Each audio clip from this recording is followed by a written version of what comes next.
From around the world on Google Plus and YouTube Live, it's Google Plus Week. Google set to announce its new line of Nexus devices this Monday. Apple finally announces the iPad mini and new iPad, but why are some users not happy about it? France and Brazil want Google to pay cash to link to their websites. Google News gets an upgrade. It looks a lot like TechMeme. Google Plus Week Live starts right now. And welcome. I'm Dan McDermott. Thanks for watching tonight. We appreciate it. All around the world, we welcome your comments live on YouTube and on Google Plus. And we all have the Gerwin Strum's awesome comment tracker. So wherever you comment, wherever the post is shared, we'll see those comments live, and we'll be interacting throughout the show and answering any questions and comments and stuff, and taking your phone calls, as you see.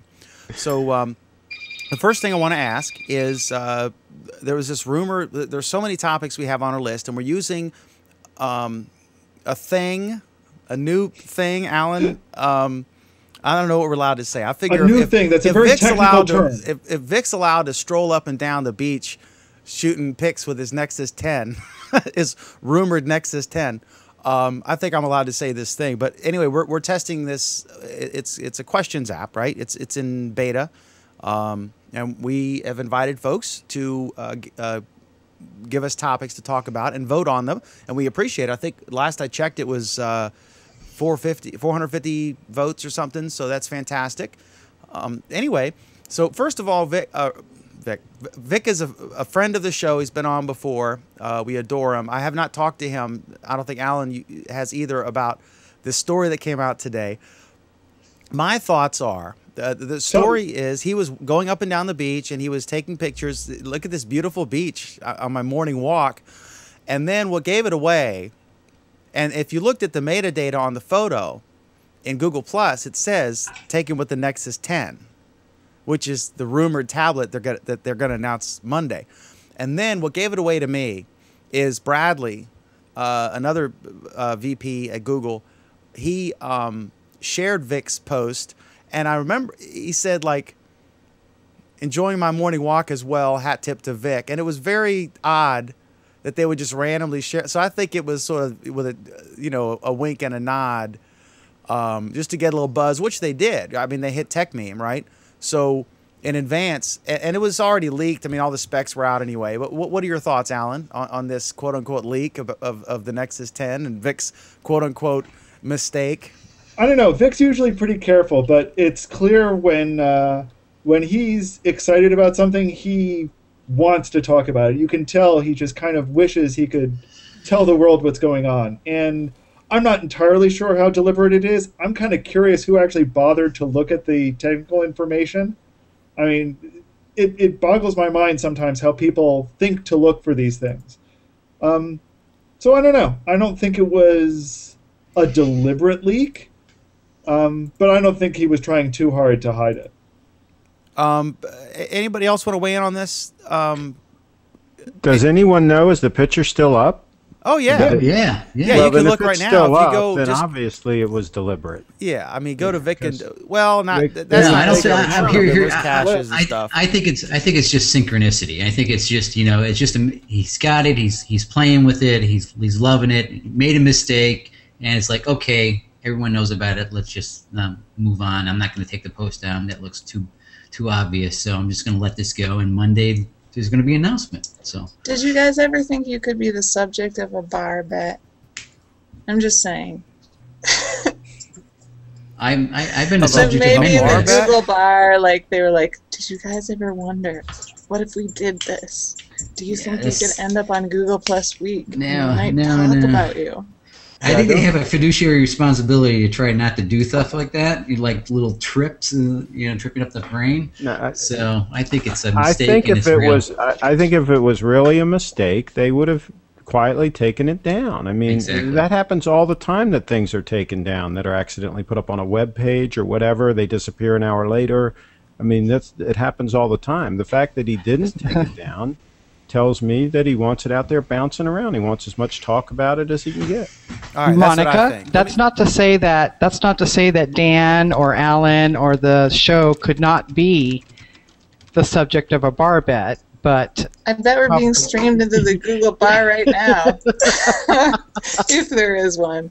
All right. Well, if there is one, Craig and Jeff will find it for sure. Okay, so Alan, I'm looking at our topics here, and I'm trying to this newfangled thing we have. The first topic that was voted on, I think it got the most votes, and it's on top here. 22 people liked the question. 2 people didn't like the question. Well, the 2 people who didn't like it can turn your device off at the moment and come back in just a couple minutes because we're going to talk about this first. Okay, so Google's big Android event is Monday. Assuming it doesn't get rained out. Indeed. They have a hurricane. I wonder if they have insurance.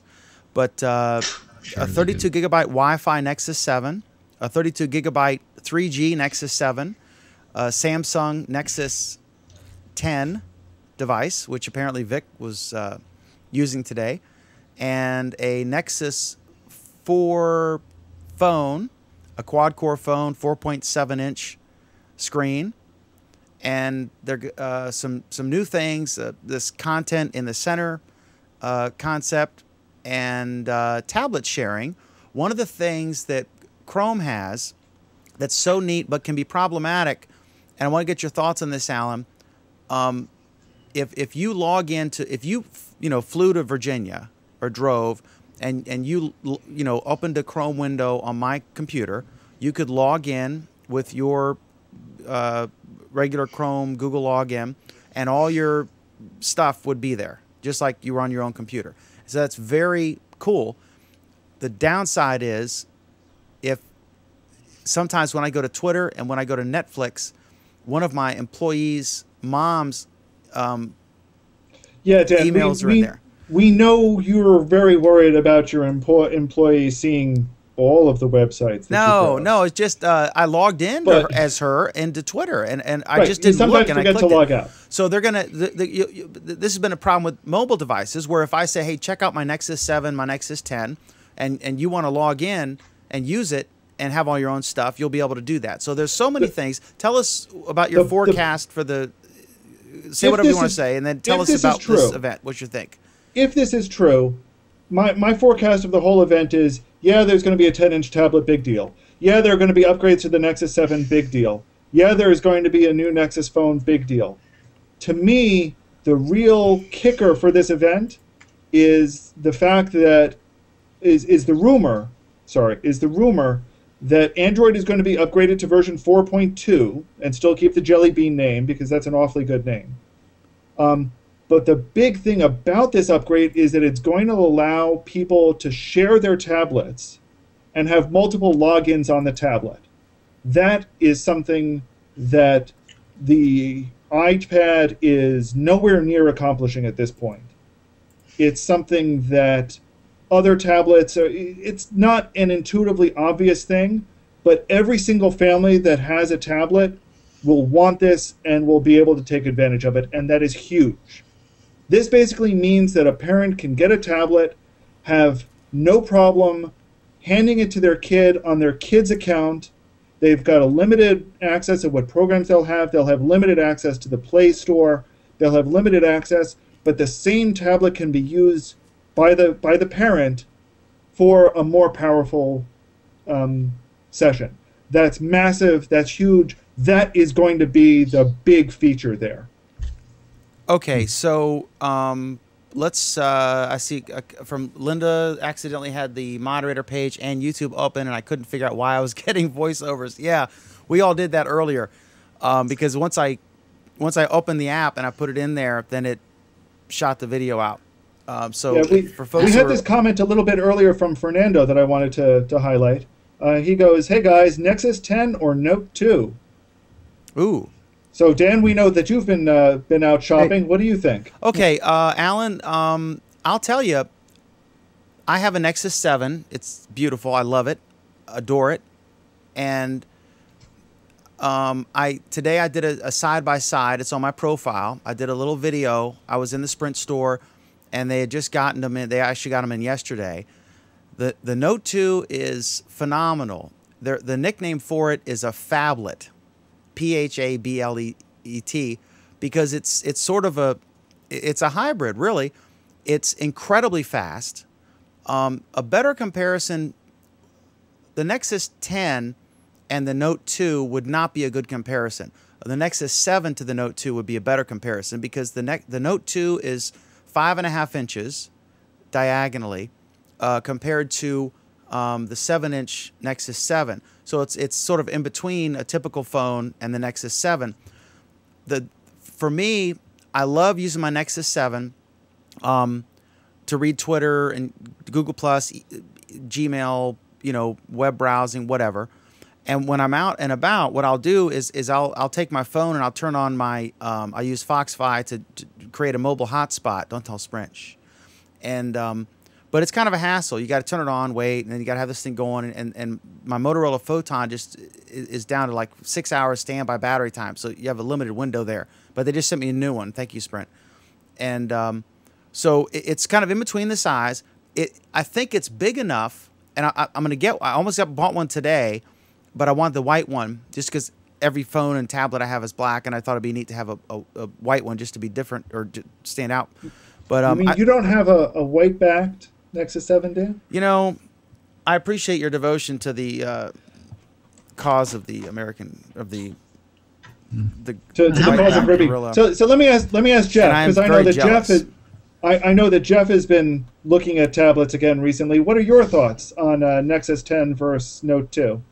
Jeff? Oh man, for me, I think I'm going to get a Nexus 10 because I've been looking for a 10-inch tablet, and I tried the Nexus 7. It just didn't work for me. The Note is actually, it's a nice little compromise. I would get the Note before getting a Nexus 7 because I think you're almost there with that, and it has all the functionality. And I think doesn't it do a split screen as well? It's capable of handling that. Well, Jeff, the thing is, with Sprint, for example, they have unlimited data on their phones, but not their tablets, right? So if you got the 3G or whatever they're going to announce with the Nexus tablet, you still have metered, and it's a separate plan. But with the Note 2, it's a phone.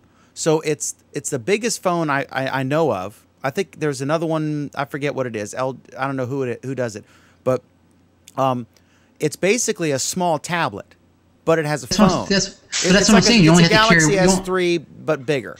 Yes, but you only carry one device mobily, so you're not going to carry two. So, I mean, that's kind of the advantage. You won't have to. I do, because my Motorola Photon, the screen's too small. A traditional phone is just too small to really enjoy reading a book or something like that. It's ridiculous. And then you go sideways, but then you're constantly flipping. It's just not a pleasant experience. This is sort of a hybrid. It's and that's where I think we're going to get into the Apple in a minute. I think Apple made a mistake by being slightly bigger than the Nexus 7 because you can't put that new iPad in your pocket. I can stick it if I'm going to Walmart or whatever and I want to bring my tablet. I can stick my Nexus 7 in my jeans pocket, right? But I cannot. It barely fits. But this bigger tablet, you can't. Yeah, but you would have your phone. Have you tried it yet, Dan? Hold it. I mean, I did. You have your phone. Looked at it. But why would you want to carry your phone and your Nexus 7? If you just wanted it. If you're going into a coffee shop or a restaurant, bar, whatever, and you want to sit there and you're by yourself and you want to spend an hour looking at stuff, then you bring your Nexus 7, you bring your phone, you turn on the Wi-Fi. The Note 2 is both of those devices combined, but it's a little bit smaller, but it's big enough to wing it. I think I think the you're right. Note 2 will. This may be crazy. I may be dead wrong, but I want to say that I think the Note 2 will outsell the iPad Mini. Let's go to Alan's comment. Yeah, we have this comment from Brad asking the panel, do you like the new iPad Mini? Dan, can you show us your phone? I don't have it yet. I have, Brad, if you go to my website or go to my Google Plus profile, I did a side-by-side comparison where I showed the Nexus 7 and the Note 2. And again, I don't think combining the Note 2 with the Nexus 10 is a good comparison because the Nexus 10 is a full-size tablet, right? Like the iPad. A better comparison would be comparing the Note 2 with the iPad Mini or the Nexus 7, or the Kindle Fire HD or the regular Kindle Fire, because they're both smaller form. And but the Note 2 you can hold in your hand, but the Note 2 is incredibly fast. I booted both up simultaneously, and the Note 2 booted up in about half the time. Now, if you look at the video, you'll see some stuff pop up. That's because what I was booting up, it wasn't fully activated for a customer yet. So the screens you saw popping up weren't part of the booting process. They were part of the initial, hey, you have a brand new phone, click here to activate it. But that thing popped up. The Nexus 7, Alan will attest, is a really fast booting device, much faster than my phone. But But Dan, getting back to the Note 2, do you really think you would want to carry a phone that size with you all the time? It's not that big. It would fit in my pocket. Okay. I mean, it's Craig, big. It's Craig, I think big. But what's the advantage? I mean, don't you wish there are times when you wish you had your tablet because something's too small? It's a hybrid. It's a little bit too big for a phone. It's a little bit too small for a tablet. But I think it kind of works. And once I get it, I'll know more. As far as the stylus thing, I think that's a gimmick that nobody uses. Go ahead, Alan. I think the big question also is, how do you use a phone? Do you normally use it with a headset, with a Bluetooth headset or a wired headset? Because if you do, it doesn't matter what size it is as a phone. You get the keypad, you can tuck it away. I guess it also depends on how you carry it. To me, I carry mine, on my belt in a clip. I carry it horizontally on my belt in front, and I can sit in the car comfortably. It doesn't bother me. I can put my seatbelt on and off. I mean, it just disappears. It's like it's not even there. But if it was significantly larger, I don't think it would just disappear. I think it would be just kind of an irritant there. I guess I'd have to try it and see. But it's not that much bigger. I mean, it's bigger, but I think the S3, if someone can tell us and someone can tell me, because I can't see the comments because I'm having a CPU issue, so I can't see them. But if someone can tell me the inches for the S3, because basically the Note 2 is a Samsung Galaxy S3, the exact same screen resolution, but it's just bigger. The battery is 50% larger, so it's an overall gain, but some of that's eaten up by the large screen. The camera, remember that Steve Jobs' co-founder, Steve Wozniak, said that he has an S3 and he has an iPhone 4S. And he said this before the 5 came out or right when it came out, or when they were speculating about it. And he said that he hoped that they would improve the camera, because he said when people look at the pictures and videos from his Galaxy S3, that they are superior to that the 4S, which is also an excellent camera for a phone. I mean, none of these compare to a real camcorder, but for something that fits in your hand, it's great. But so it's the exact same camera. The Note 2 is just a large S3 with a stylus, basically, but it's a quad-core processor. Now, folks in the UK, their S3s are quad-core, but in the US, it's a dual-core, so it's a dramatic speed difference. And I swear to God, the Nexus 7 is the fastest damn thing I've had in my hand ever, and the Samsung, the Note 2 is twice as fast as the Nexus 7. It's really epic. Alan, you got a comment? We got 2 comments, one from Winston. One of the iPhone's advantages over most Android phones is its smaller size. And then Danny, I think, puts the nail in it. Ultimately, don't they all do the same thing? So, I'd like to wrap up this topic, turn it back to the panel. Anybody else have any thoughts on Google's Monday surprise? Well, I still think that coming out with the Nexus 10 is just a brilliant idea, especially if the price point is at the same size of the same price point as an iPad Mini. Why would you get an iPad Mini? I think it's going to slow down the momentum.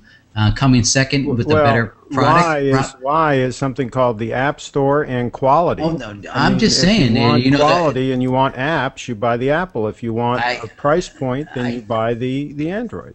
I think that you look at not the price point, but look at functionality. If you're looking for a larger tablet, a Mini is supposed to be the tablet that's people are supposedly going to carry around that you said you can't fit in your pocket anyways. So I think that the 10-inch tablet is going to slow down the Mini sales. I don't think Mini is going to be selling that well personally. Let me ask you, Craig. They've already sold out.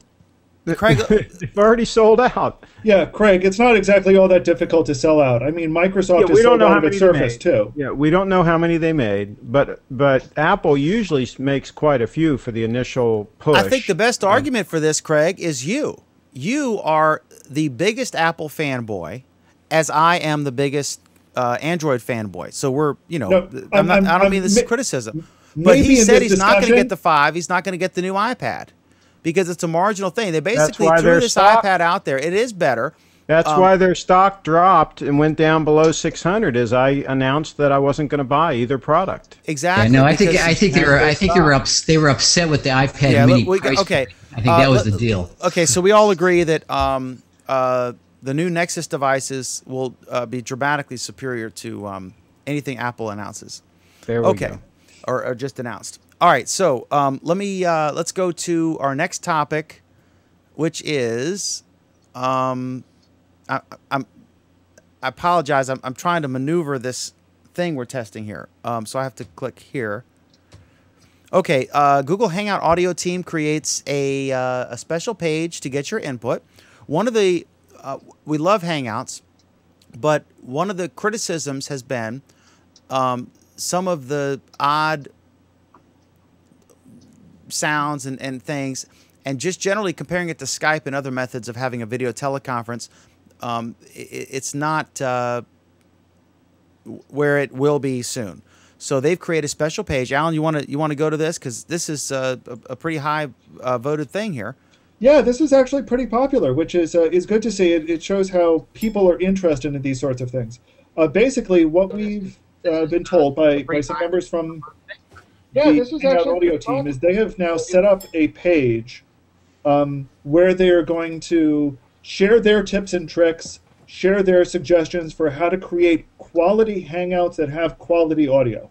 One of the things we talk about, Dan talks about a lot on this show, is how it's sometimes more important to have a better microphone than a better camera, because people pick up and respond to and acknowledge the audio. So this is the team that's responsible for audio in Hangouts. They now have a page up discussing what microphones to use and how to use it, fielding questions about audio problems that people have, giving their suggestions on improvements. Plus, they're trying to make sure they understand how people are using audio, what audio problems they encounter, so that they can try to fix them. I mean, because there are things in Hangouts such as echo cancellation, fan noise cancellation. There are a lot of issues that the audio team tried to resolve, and here's a page where they're saying, hey, we want to talk to you, we want you to talk to us. This is a great move on Google's part. I think the biggest analogy is you'll listen to the radio, right, with no video at all. Or you'll listen, if it's your favorite artist, Alan, you'll listen to a song on YouTube if you're trying to just hear it because you've forgotten about it, with no video at all, just a picture of the artist. But at the same time, if you're watching a video and the audio is real scratchy, it's a disaster. So I'm glad that they're focusing on this. I'm glad that they're trying to get more input and get people to submit specific examples of a strange issue, because they're still testing it. It's a free service, so we can't complain too much.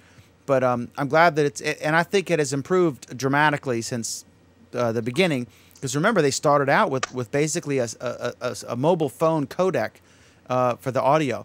And then the other thing, another sort of tech app thing that is the Hangout Toolbox now includes comment tracker, and that is something that we are using to engage with the folks who are watching this live.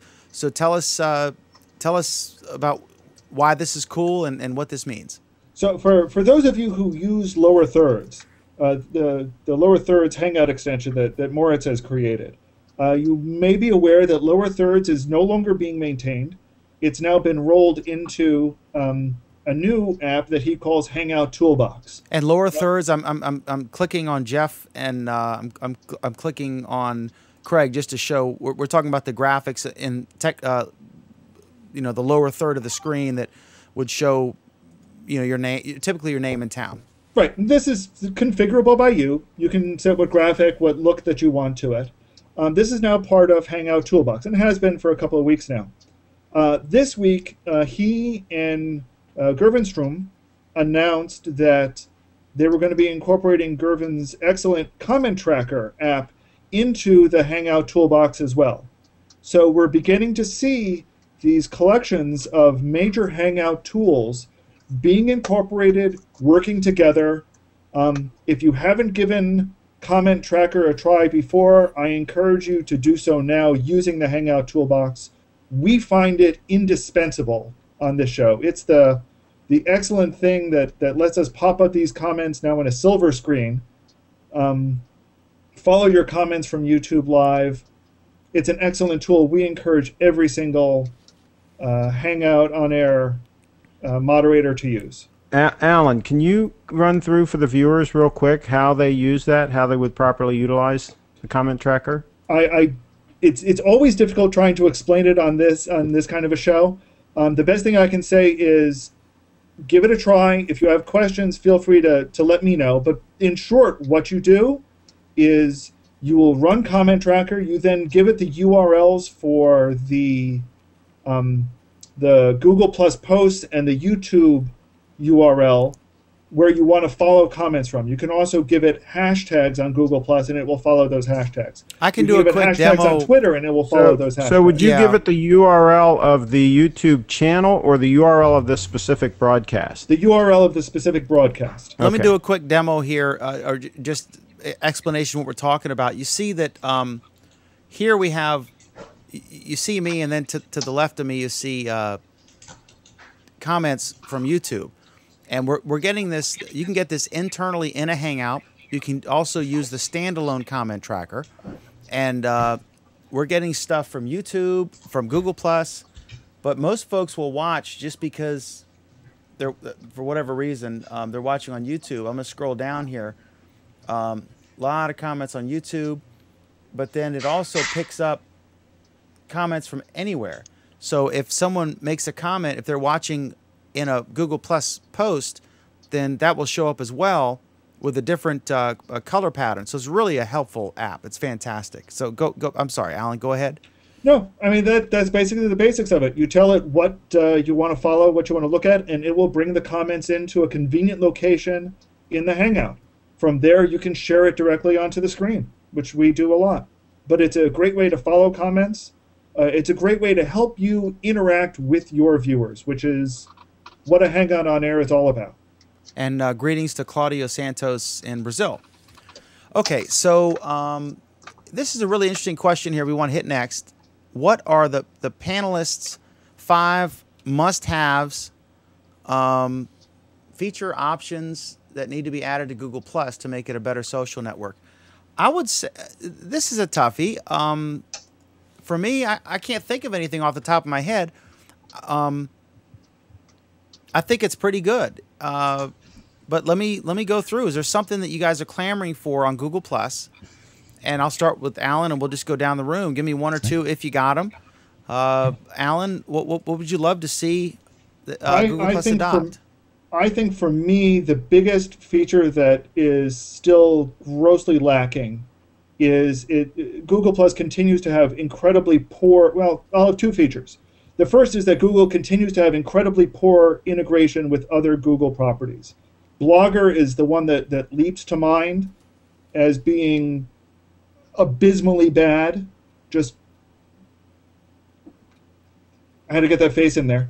Horrifically bad. And if they improve that, I think they would go a long way to where I see Google Plus's real potential is. I think the second is that they keep missing the boat on not just adding features, but adding features that really make Google Plus a standout product. And in this case, I'm thinking, the photo albums that we have now, they're nice, they're okay, they're photo albums. I think to really step it up and to up the ante against what Facebook is doing and what Pinterest are doing, they need to take that from photo albums to scrapbooks. And once you turn it into a scrapbook, something that you can really let people turn loose their creativity on, I think that would just blow out, be far and away better than what anybody else is offering right now. Okay, let me go to Craig. What would you love to see Google Plus? What feature would you love to see them implement that they haven't yet? What I've been asking for the very beginning. We're talking about comments. I would love the YouTube comments to be able to be channeled right into our chat here, and I would love to be able to have our chat here be part of the live broadcast, and I would love for all of those to be included in the archive, so that people can watch the archive and follow along with all the comments, both the comments in the chat and the comments that were made in YouTube, and be able to watch those in real time as they watch the archive. Yeah, that's good. That would be fine, as long as there's an option for some kind of private chat. Because I don't necessarily want. For my shows, I would just have everybody opt in. I just have them all check the little checkbox and opt in that it's all part of the broadcast. And then by default, it would be part of the broadcast. But maybe they could add in something where if you want to do a private message, you could override that and you could do a private message. But my shows aren't designed to be private. My shows are designed to be public broadcasts, and I'd just as soon include all of that. And if somebody doesn't like that, they don't need to be part of the show. It will be neat to have, there still should be an internal, for an on-air broadcast, an on-air hangout, there still should be an internal thing that we can send messages back and forth. But there should be an easy way for on all the Google properties for people to be able to communicate with the folks. Jeff, let me go to you. I agree with that. Yeah. Let me go to you, Jeff. My biggest thing is on the Google Plus app on the Android phone does not support Bluetooth.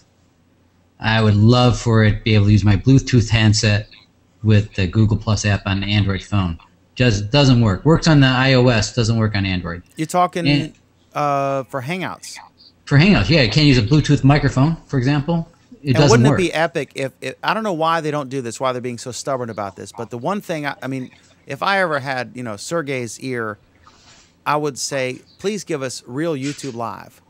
They have like a select number of people who have the ability to actually broadcast from Wirecast or the TriCaster that Leo Laporte uses, or XSplit, and you can do a real produced broadcast. Like right now, you've got the folks who are watching the Hangout, but then there's a produced version here, which is released later, where you see this stuff. But it's a dramatically different presentation and I can put videos and stuff.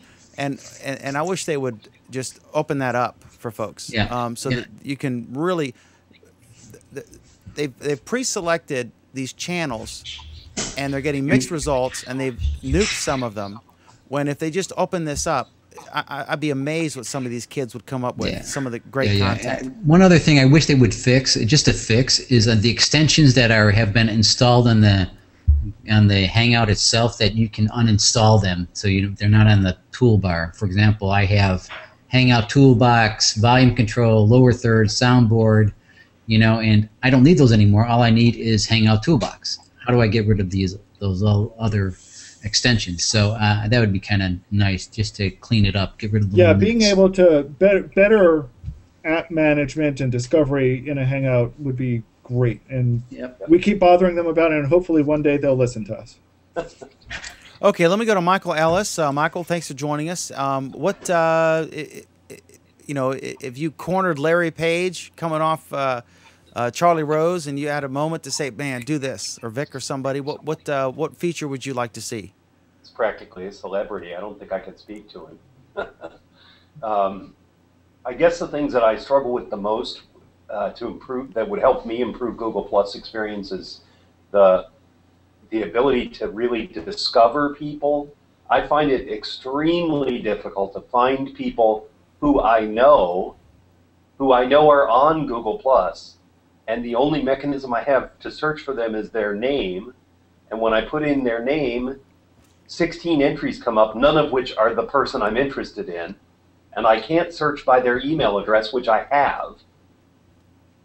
So if I'm in Google Plus and I put in their email address, it never finds anything. And if I go to my address book where I have their email address, if they have a profile, it'll show that they have one. But there's just no seamless way of discovering people that I already know. So I met all of you people through, even though I've never met any of you before, I met all of you just by chance through the stream.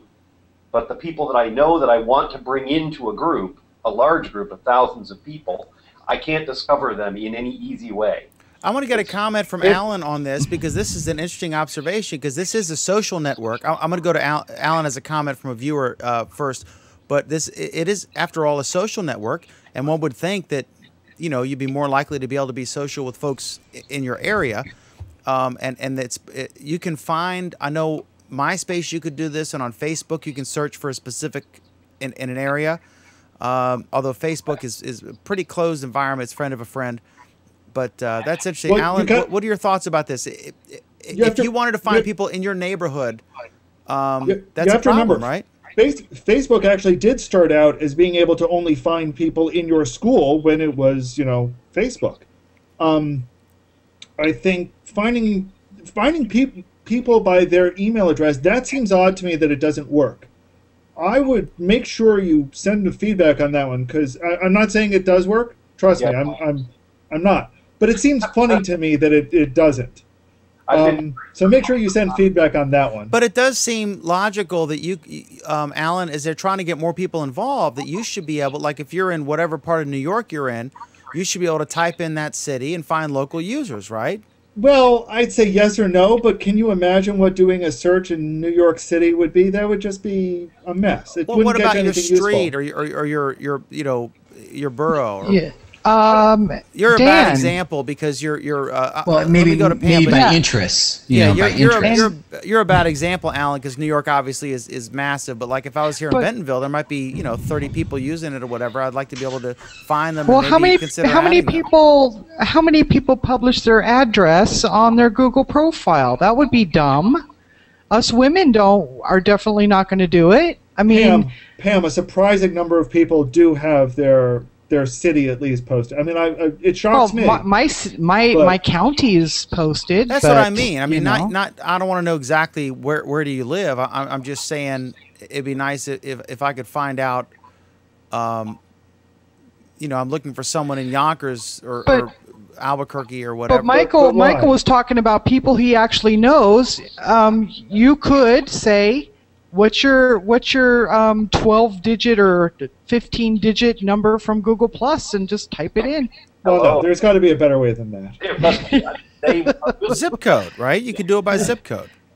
If you've got their email address, you should be able to. Oh yeah, clearly I'm addressing the other issue. Obviously, if there's a broken feature where you can't search by email address, that's an issue. Pam, if you were queen for a day, as well you should be, and you could be in charge of Google Plus, what feature or features would you implement on day one of your administration? Stream pause. I love that. Every time I share something, if I try to plus something, it goes straight up, and even using that little app that from the Chrome, there's a stream pause or whatever. It doesn't always work. That would be my number one. Wait, Pam, if you're doing a +1 and commenting on it, does that +1 box still scroll up? Yep. Yeah. That was a bug for a while. It got better for a while, but it's back again. And if I don't go to the person's profile and share the thing I want to share from their profile, that jumps up too. I have to use I think it's Mohammed's. I always have to click on the timestamp to go to that actual posting, and then I can take my time and do what I need to do. Otherwise, it's a moving target. Yep. Okay, well let's go to Sheila. Sheila, you're in charge of Google Plus for the next 48 hours. You can make whatever changes you want. What exciting feature would you like to implement for our Do you get VIX Nexus 10 while you're at it? Indeed. Oh. Yeah. If it was me, I want to be able to, on my own profile, I want to be able to dress it up a little bit more, like a background picture, instead of that ugly white screen you look at. instead of the, you had to cover that timeline. But yeah, that's fine. But I'd like to have. You can do that on Twitter. You want a MySpace option? I was gonna say Yeah. she'd love MySpace or Twitter. No, you including the dancing bananas. something. They've done Yeah. some of that with the dancing thing. but bananas, right, Alan? Are you talking about for your profile, or for you talking about when you're browsing your general stream? My profile. Mine. So if somebody came to visit my profile, they would see color. You know what I mean? I guess you're not too worried about this hurricane coming, Sheila. In No. Utah, you're pretty safe, right? Yeah, I am. You're good. Okay. We have a bunch of comments that I want to get to. Alan, please. First of all, we have a reply from Linda addressing Michael. If you put the email address in the to section of a post box, it will bring up the exact person you're looking for if they're on Google+. You don't have to post to them, but if you put it there, this is kind of the backdoor way you can find them. And Domingo replied with the very similar suggestion. If you know their Gmail address, just add them in your circle and it will populate, but not until you hit enter. If they've got several Gmail accounts, well, that's a different problem. So there's some feedback which hopefully will help you out.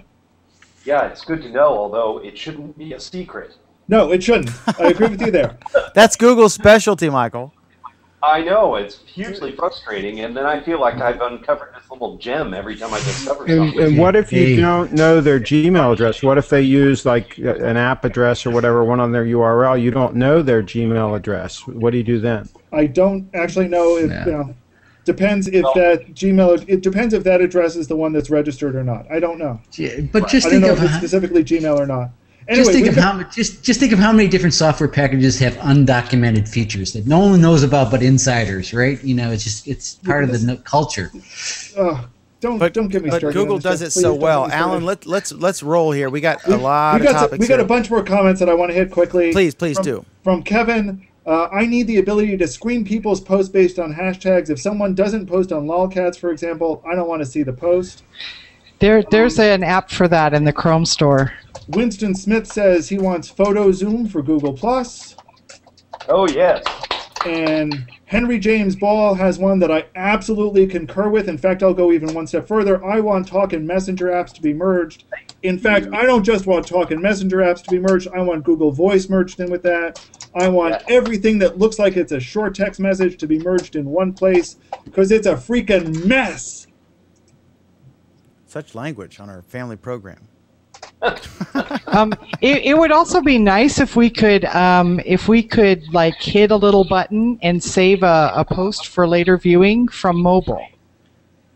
It would be nice if we could hit a button and save a post for future use from the desktop. Well, there's an app for that.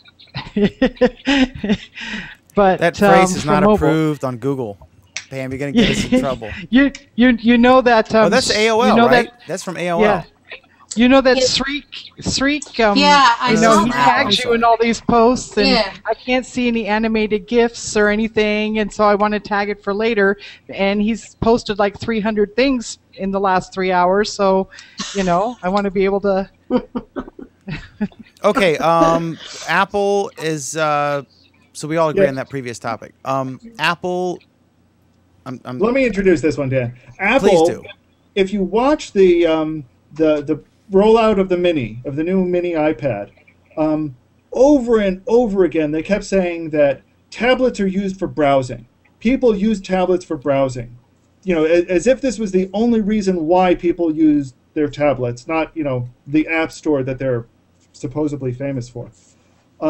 He kept emphasizing the browsing, and part of that was because he had some well-chosen websites that made the iPad mini look better than the Nexus 7.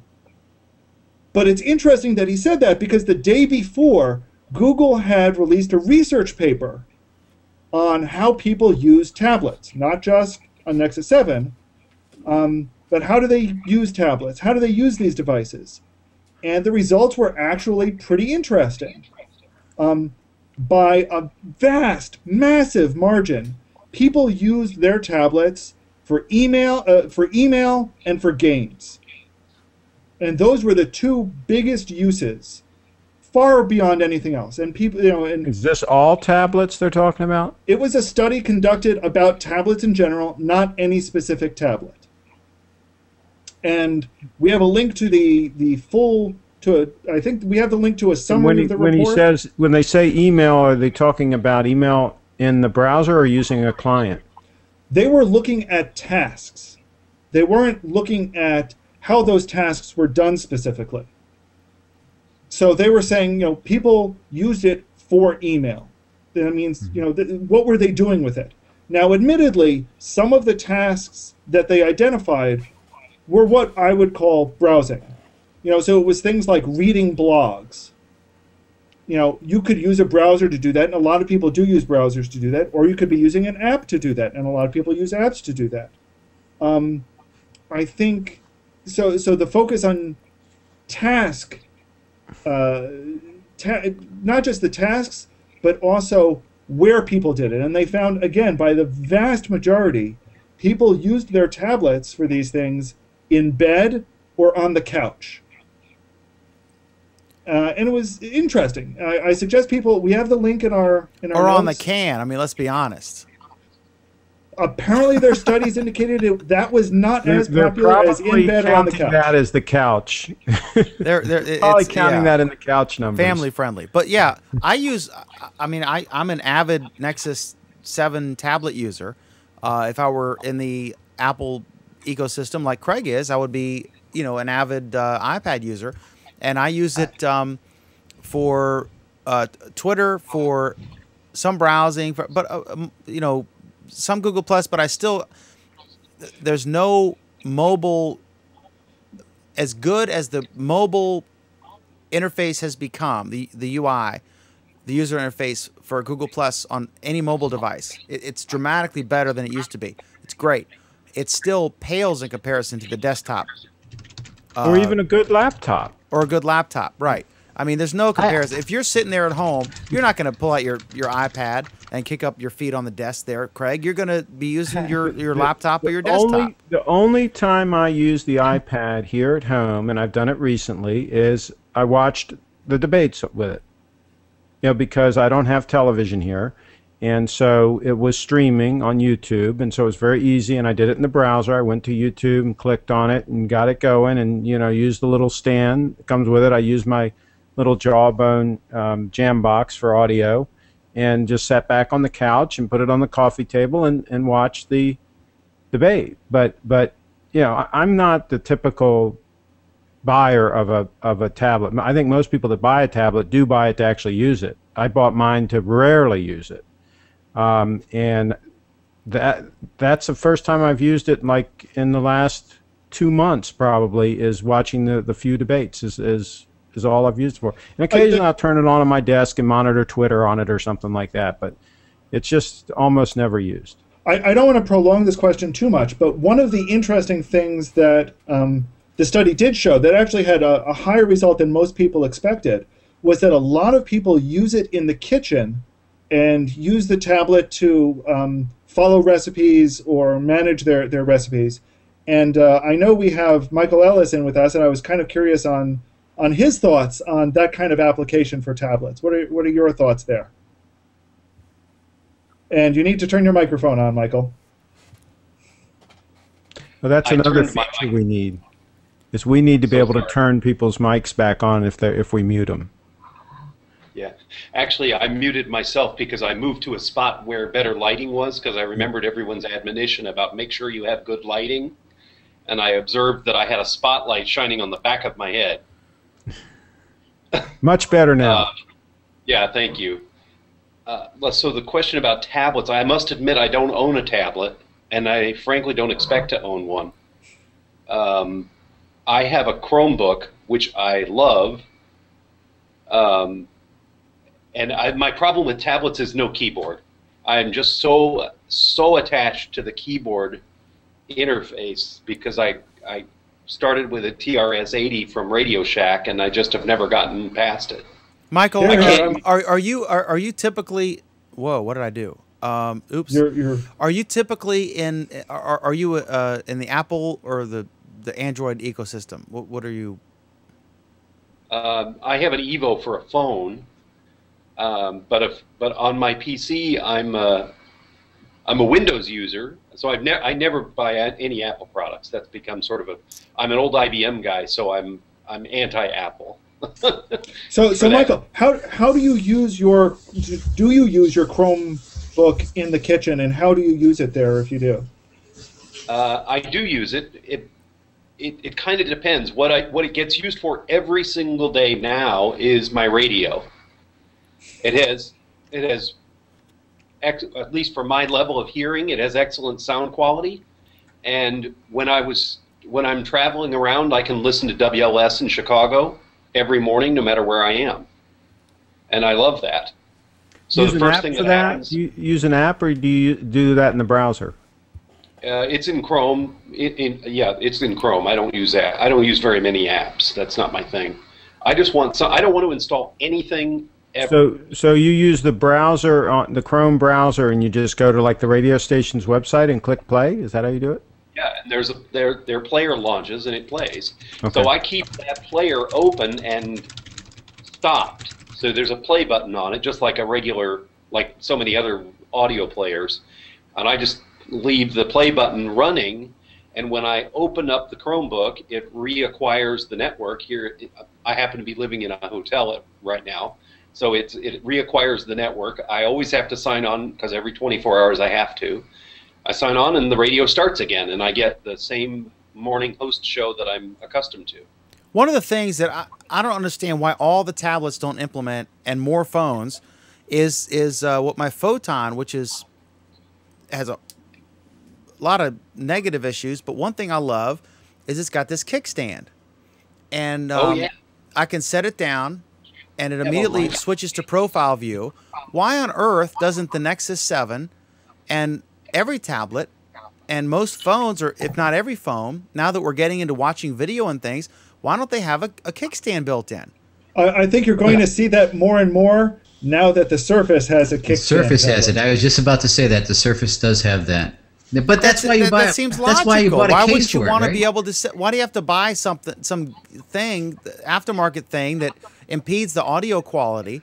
Then buy a Surface. Buy the Surface. I'm very excited about the Surface. Okay, we got to move, right, Alan? Do you have any comments before we go to the next topic? No, just one person commenting. Steven says, on the couch, definitely. Absolutely. And Linda actually also does raise the quick question. You'd think that social networking would be another high-usage item on the tablets. It was up there, and it was on the list, but it wasn't nearly as high as email or games. Okay, next topic here is Google Moderator, a great tool to collect questions for a future Hangout. We're actually using sort of a hybrid beta product, which I've heavily spammed everybody about. Which is based on Google Moderator, we should emphasize. Yeah. Yeah. And I found there's some things I'd like to see different.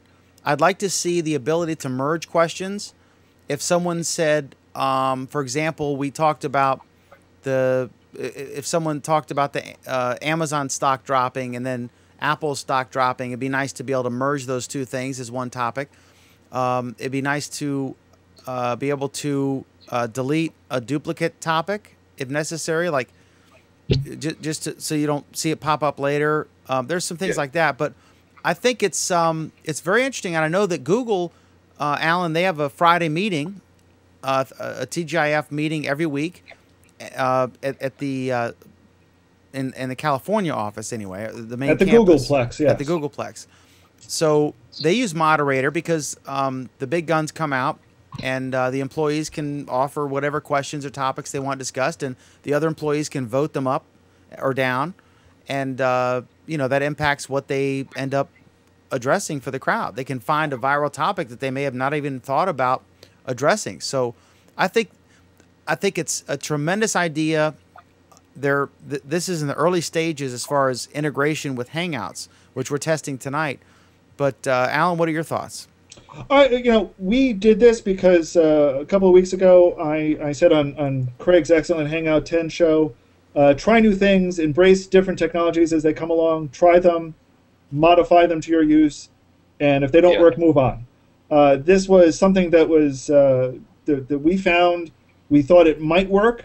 We wanted to see how well it worked, so we're trying it, and we want your feedback Now that we've tried it, we want your feedback on just how well it worked and what changes you see to bring it forward in the future. Because you're our viewers and we love you. But overall, I think there are some bugs, there are some glitches, there are ways that this could be improved. But I think the underlying concept of using it as another way to involve everyone else as part of the show, I think that underlying concept is a good concept. I like it too. Let's go to Craig real quick, and then we'll move on to the next topic. Craig, you do what's that URL again? Your Hangout. Hangout10.com. Hangout10.com. That's right. So what do you think? I mean, I think it's a neat idea, right? To be able to. Yeah, and I hope you and Alan and some of the other panel members can come on the next Hangout 10 show, 10 o'clock Monday nights. And all we do is talk about this sort of thing. We talk about... That's 10 o'clock Eastern Time. 10 o'clock Eastern Time, yeah. We talk about ways to improve what we're doing right now, doing shows, and how people can get started with a show, and the tools they can use during a show. And I've got the comment tracker running right now, and it's great, and I love the Hangout toolbox and all of these things and all of the improvements we've talked about tonight, all of the suggestions. I just want to shout out to some of the Googlers. Pop into our Hangout 10 show so that we can give direct feedback to you, and I've invited them, and they haven't come in, so I'm putting a challenge on that for some of them to pop in, because I think that they also need to take seriously what you're doing here, Dan, and what other broadcasters or show hosts or whatever you want to call them, what they're doing. This needs to be taken seriously, because this is one way that this thing could take off, is if a whole lot of people start doing shows like this. This thing could really spread, and this is an advantage they have over Facebook and other competitors, and they're competitors. Let's face it, they are competitors, whether they want to admit it or not. They are. And this is a huge advantage they have, and I think that Google should leverage it and take advantage of it. Absolutely. Okay. And I think it's great. Again, it'd be wonderful if we had an integrated chat system that was public and you could respond. I wish they would take sort of this Gerwin's wonderful app, but make it a two-way thing so that in a single place, everyone's on the same page. Yeah, and you can respond if they just make back. this chat, Dan, if they just make this chat, not the comment tracker, but the actual chat for the Hangout, if we can just make that part there should be a private chat, like Craig move to the right. But you can have both, Dan. Dan, you can Michael sit up a little bit. I mean, I'm you joking can here, have but both. It's not mutually exclusive. I mean, you can have both. You can have both. Yeah, they should have both. Exactly. They should have one integrated thing so that anywhere on YouTube or on Google Plus, someone shares the live stream and they're commenting on that post. Any Google Plus post that includes the YouTube player, we would see all that, and we would be able to reply to it directly to that destination. And for that matter, Dan, you could let the people.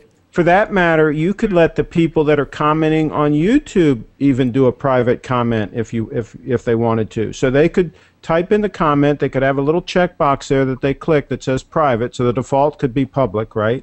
They could check a little thing that says private and go right in the stream as a private post to the show, to the panel. Okay, excellent. Okay, so so I think I am slouching. We all agree. We all agree. Okay, is Google Wallet coming out soon with iOS support? I'll go to Alan for that one, but I'll tell you that I installed Google Wallet, and I've tried it at Walmart, and I do the thing with I wait and I follow the instructions, and people look at me like I'm an idiot. And nothing happens, and then I just sort of put it back in my pocket with my Nexus 7 and say, I was just dusting off the... and then I tried it at Martin's, and I tried it at... I know Radio Shack works, but I went there, and they had some little adapters, like $7.50, and I was like, I'm going to buy this on Amazon for $2, sorry. But... you could buy it and return it. That does work. No, I mean, it's these things, these RCA plug to the quarter-inch. It's a 2-pack for $7.50, and it should be like $1.50. But anyway... I can't use it anywhere. But I'm excited about it. I can't wait to use it. I'm excited to use my Google Wallet. So, Alan, tell us, is it about the iOS thing and in general, a quick thing on where can you use it besides Radio Shack? I've used it in BJ's. You can use it at 7-Eleven. Okay. There are a couple of other, if you go to the Google Wallet page, it has a whole list of major stores, and it has a tracker which will tell you by zip code what stores in your area support it, at least theoretically. Yeah, now, whether it actually works there, that's another question. Sorry, go ahead, Mike. I'm sorry, I didn't mean to interrupt. Sorry. I saw that you could use it at Starbucks in California and San Francisco, but I don't think I've seen the similar wallet stations in the Starbucks here in the Chicagoland area. Well, that's interesting. I didn't know that. And maybe I just said it was Starbucks. Maybe it was Pete's. Sorry, I'm a coffee fiend, so I go to both. That's a good question. I would have been surprised. I would have been a little surprised if it was Starbucks because they've got their own scheme that they're working on. Yeah, so maybe it was Pete's that I'm remembering. Mm-hmm. Michael, I have a quick question. Are you on your Chromebook now? No, at this moment I'm on my laptop. It's a ThinkPad. Because your lower third is sharp as can be, and your picture looks good. The Chromebook wouldn't. I don't think the Chromebook would do it as well. It doesn't have quite the processing power. Mine's older. Okay. I'm coveting the new ones though, but I can't justify it. We'll get to that in two stories. I know. Okay. That's probably what. So look, quickly with the wallet. Basically, what they've announced on their page that they're coming out with a new version of Google Wallet. It's got new features, although they haven't said what it is. And the sign-up information for it is divided into 3 buttons, asking if you're using an Android device, if you're using an iOS device, or if you're using some other device. So it's going to be interesting to see if they're going to be supporting Google Wallet as part of iOS, possibly as part of iOS's Passbook program. That's going to be interesting to see if they have that kind of integration and exactly how it's going to integrate. Okay, another new thing, Alan, is Google News. They've improved the user interface, and if you ever use TechMeme, which is a great site, TechMeme, TechMeme.com, they will show you sort of all the viral tech posts. It used to be completely computer generated, but now there are humans interacting and choosing things, editing it.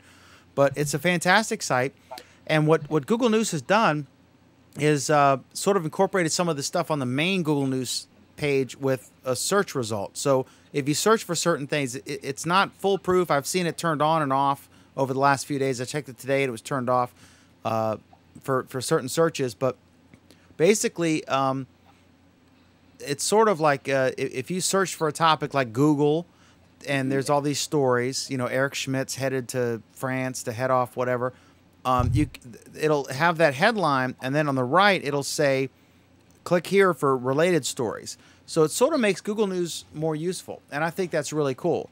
Does anyone want to weigh in on this topic? I would, Dan. Go ahead, Michael, please. I think I learned of the new UI for Google News from you, but from some post you did, and so I went right away and looked at it, and I'm really impressed. So when I saw it, it must have been turned on. I didn't realize it was being turned on and off, but it was really nice. The format, the layout was nicer. I found the discovery of a whole lot of sources for a news topic was a whole lot easier under that new UI. I'm really pleased. I hope they keep it. Yeah, I agree. I think it's fantastic. Alan, have you checked it out? No, I haven't checked it out yet. Okay. Well, that's on your homework assignment for next week. Okay, so I'm clicking on my little question app here.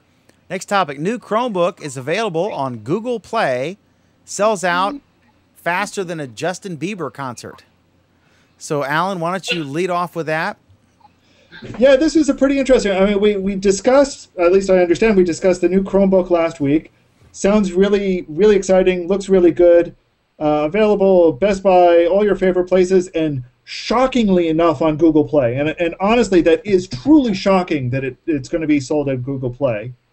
So you can buy a Google product from Google. What a good idea that is. you'd think, except for the fact that this is a Google product that's incompatible with everything else on Google Play. Yeah. And this is from this is from Google, not from Google. You have to realize this is one of the places where Google is schizophrenic. Yeah. Chromebooks have their own app store, which is unrelated to Google Play completely. And weird. And yeah. Anyway, so it's available on Google Play, but it's sold out already.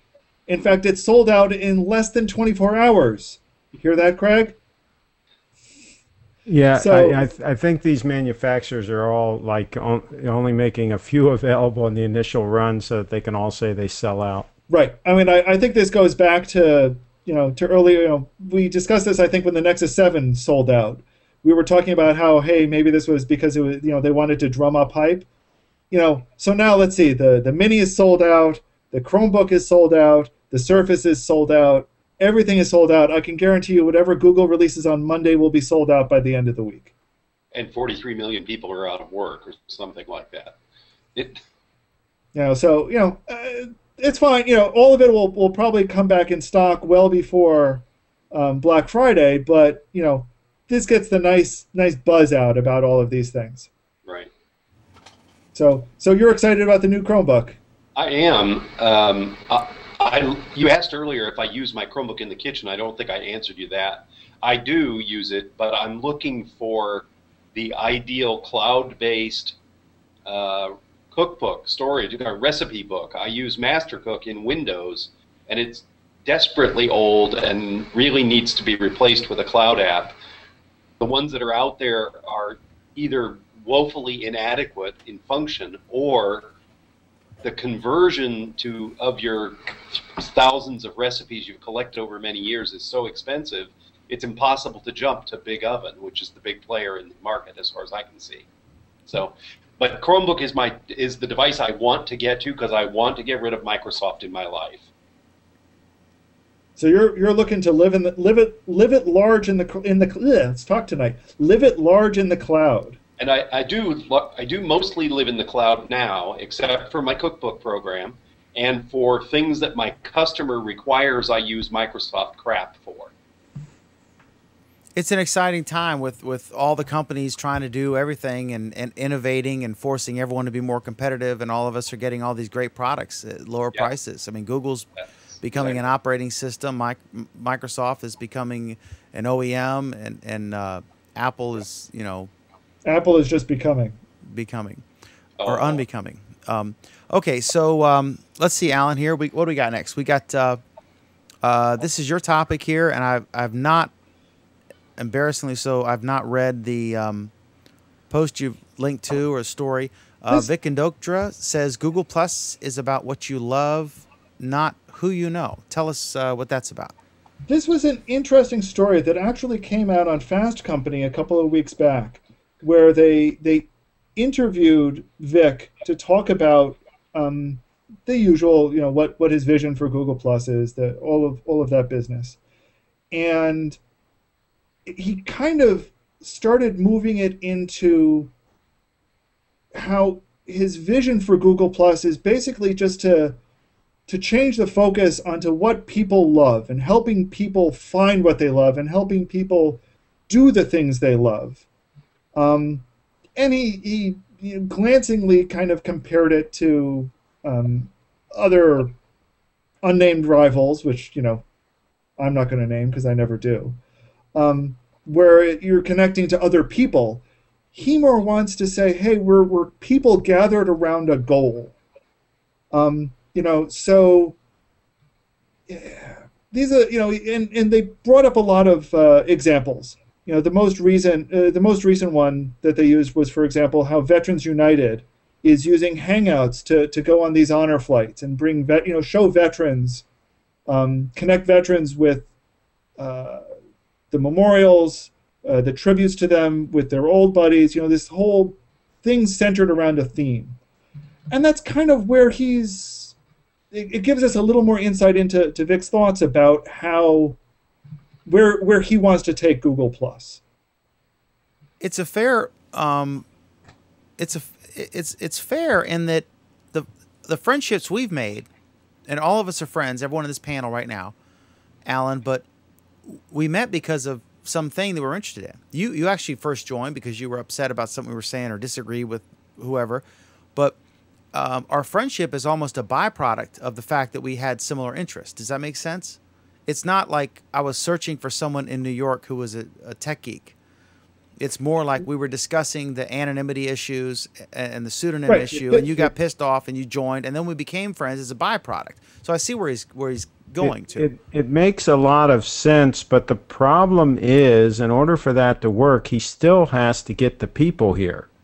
That's right. I mean, it doesn't matter how many verticals, how many, you have photographers, you have this, you have that. Doesn't matter. If you don't have the people, it's a moot point. That gap will narrow as they keep innovating and keep bringing this into all their properties, because they own search and Gmail's fantastic. I mean, there's so many different things that even you, a self-professed big fan of Apple, admit that there are some great Google products, and you're sitting here on Google Plus. But you have to understand, I'm so in the Google universe. I mean, I've been using Gmail since pretty much day one. I use Chrome browser. I'm all over Google Plus. I'm not on the other networks. The only reason I happen to use an Apple workstation, a Mac Pro workstation, is I find that I can get my work done fast with it, and it doesn't give me trouble. And the same thing with my iPhone and so forth. I find that it does what I need to do without giving me trouble. I will be the first one to jump on an Android phone when I feel that it's ready for prime time. I don't feel that yet, but I'll jump. I will make that maneuver. But having said all that, still Google Plus, the vast majority of the people that I know that are interested in various things, that are interested in what we're doing right here. I had one guy on the Frederick Weeks show today who's a radio host at the local radio station who I've been trying to get on for a year. I've been trying to get him on Google Plus. Finally got him on. I walked him through it, same old thing. I did it in chat this time, not on the phone. It's the first time I've done it using chat. But I got him in the show. Now he loves it. He's all excited. And I'm probably going to be talking to him about him doing his own show. But it's taken me a year to get him in here. That we need faster progress than that. You're exactly right. We need these people in here now. Okay, let me go to a comment from Alan, and then I'm going to start with Pam on our next topic here. Go ahead, Alan. Yeah, we got this comment from Margie. Love is a scary word. It makes people run away from situations or platforms. Love on a social network equates to friend and family, real friends, not many on G+. And I think Vic actually seems like he has an answer to this in the article, which I encourage people to read. His comment was, people said that they felt it was awkward on a social network. His quote is, they felt their privacy was violated. And we at Google don't think ads should be injected into intimate social moments. Over the long term, we want to turn Google Plus into the resource you go to share your passions. And I think that goes to what Dan was saying earlier. I joined the show because I was passionate about something. People share things on Google Plus because they're passionate about those things. And they hope to get other people who are equally as passionate. I guess this lends more credence to their initial characterization of Google Plus, not as a social network, but as a social layer to their existing product, which was search, to search for things you're interested in or trying to find out, or which would be a lot more believable if Google Plus actually had good search integrated into it. But final comment, and then I'm going to go to Pam on this next thing. Alan, I was just going to say Google Plus search sucks. Yeah, we agree. Yeah. Oh yeah. It's like click 17 things. And Alan, is this comment legit, or is it a deflection because there isn't the engagement that Facebook has? Well, is Vic's comment legit? I mean, do you think? I think it's definitely a deflection. It's a way to keep your eye away from the fact that everybody's on Facebook and everybody uses it every day. Often every day. I saw a post today, Craig. It said more teens use Facebook And I thought, well, thank you, Mr. Obvious. Well, I mean, actually, Dan, that is not an obvious statement. There is a period of time when people were saying that teens weren't going to Facebook because they saw it as the social network that old people used. Boy. Yeah, well, and people are saying that they're saying the same thing about the iPhone, that it's the phone that my dad uses, and so the cool people are buying Android phones. I mean, you know, it is what it is. I mean, but the point is, I think that Google needs to make it easier for people to get in here. We've already talked about discovering other people. They need to make that easier. They need to make getting in the first place easier, and they need to welcome people once they're here. And we've talked about, you know, the community managers need to get more involved in things like what you're doing right here. Yep. They should have a community manager in this show every week if there's space. I disagree. I don't think there needs to be a community manager in the show because I think we can handle it ourselves. I think what Google does need to do is, you know, Craig, I'll put it this way. No, Craig, let me put it this way. They should ask to be in the show. If you all choose not to have them in, that's fine, but they should at least offer, you know, we'd love to come in and at least answer what questions we can and interact and show support, whatever. Here's the thing, Craig. I think that what Google does need to do is to make the system more easy, more obvious, more straightforward. I don't think that means assigning you a community manager when you join up who's at your beck and call.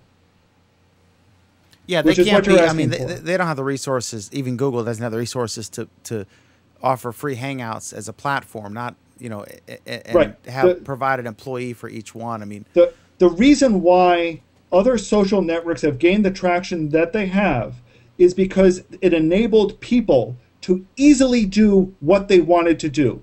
Google hasn't made that possible yet in Google+. That's the problem. Okay, let me go to Pam. This is an interesting, this whole deal here. I'm going to go Pam and then go right to left here. Ironic, based on where all of you are. So let me start at the far right with Pam and ask Pam. I guess there's a story out today. I don't know how accurate it is, but it seems plausible at a minimum that Eric Schmidt is headed to France to deal with the French about this notion that they should charge, that Google should pay money to be able to list links for news sites and such in Google. This brings up that whole aggregation issue. I'm going to try to get to this topic pretty quickly, but the best example of a straight up aggregator that really benefits the destination site is Drudge Report, where he just lists either the headline from the destination site or his own headline. Something like I've used this example before. My favorite of late is man accidentally chops off arm with homemade guillotine. Now, who the hell is not going to click on that, right? Yeah. And that's all he says. He doesn't have the first paragraph or the 3 paragraphs or a sentence, just the headline. And then if you want to know any more, and who doesn't, you know, like what a, you know, you're going to click and go there, right? So that's a friendly aggregator. Nobody would complain about. And then there are aggregators, some of these sites where they will basically and we all see them, they'll rewrite an entire article. And you know, and maybe link, like sometimes I've seen Mashable, they'll rewrite an entire article and they'll mention the source, but it doesn't go to the actual story from that source. It just goes to the root URL. So it makes it very difficult if you wanted to go to the actual original story and share it. So there are friendly and unfriendly examples of this. And in France, which is just a straight up crazy country with nonsensical ideas, they want Google to pay. In Brazil, the union of all the journalists or the newspapers have said, you know, they're off, and now Google's threatening to basically not serve France and shut down there. So what are your thoughts on this, about the battle between media organizations trying to get websites that link to them versus the benefit? You know, what do you think? I mean, this is a complicated thing. Pam? it's really complicated because SEO is a game, and the people are learning the game, and then Google changes the game in order to stop the gamers from taking advantage. Google from gaming the system. So in the capitalist world, Google has the right to make money, and the way they make money is to sponsor search results and rank, do ranking and ads and things like that, and they're very successful. However, Google's also a service, a search service and stuff like that, and I can kind of see where governments can make a case that Google is basically playing favorites, and that's against the rules in some countries, just like some of the things, like for example DuBois. They control the world's diamonds, and they're a total monopoly. And if any DuBois executives ever step foot in the United States, they're going to be arrested.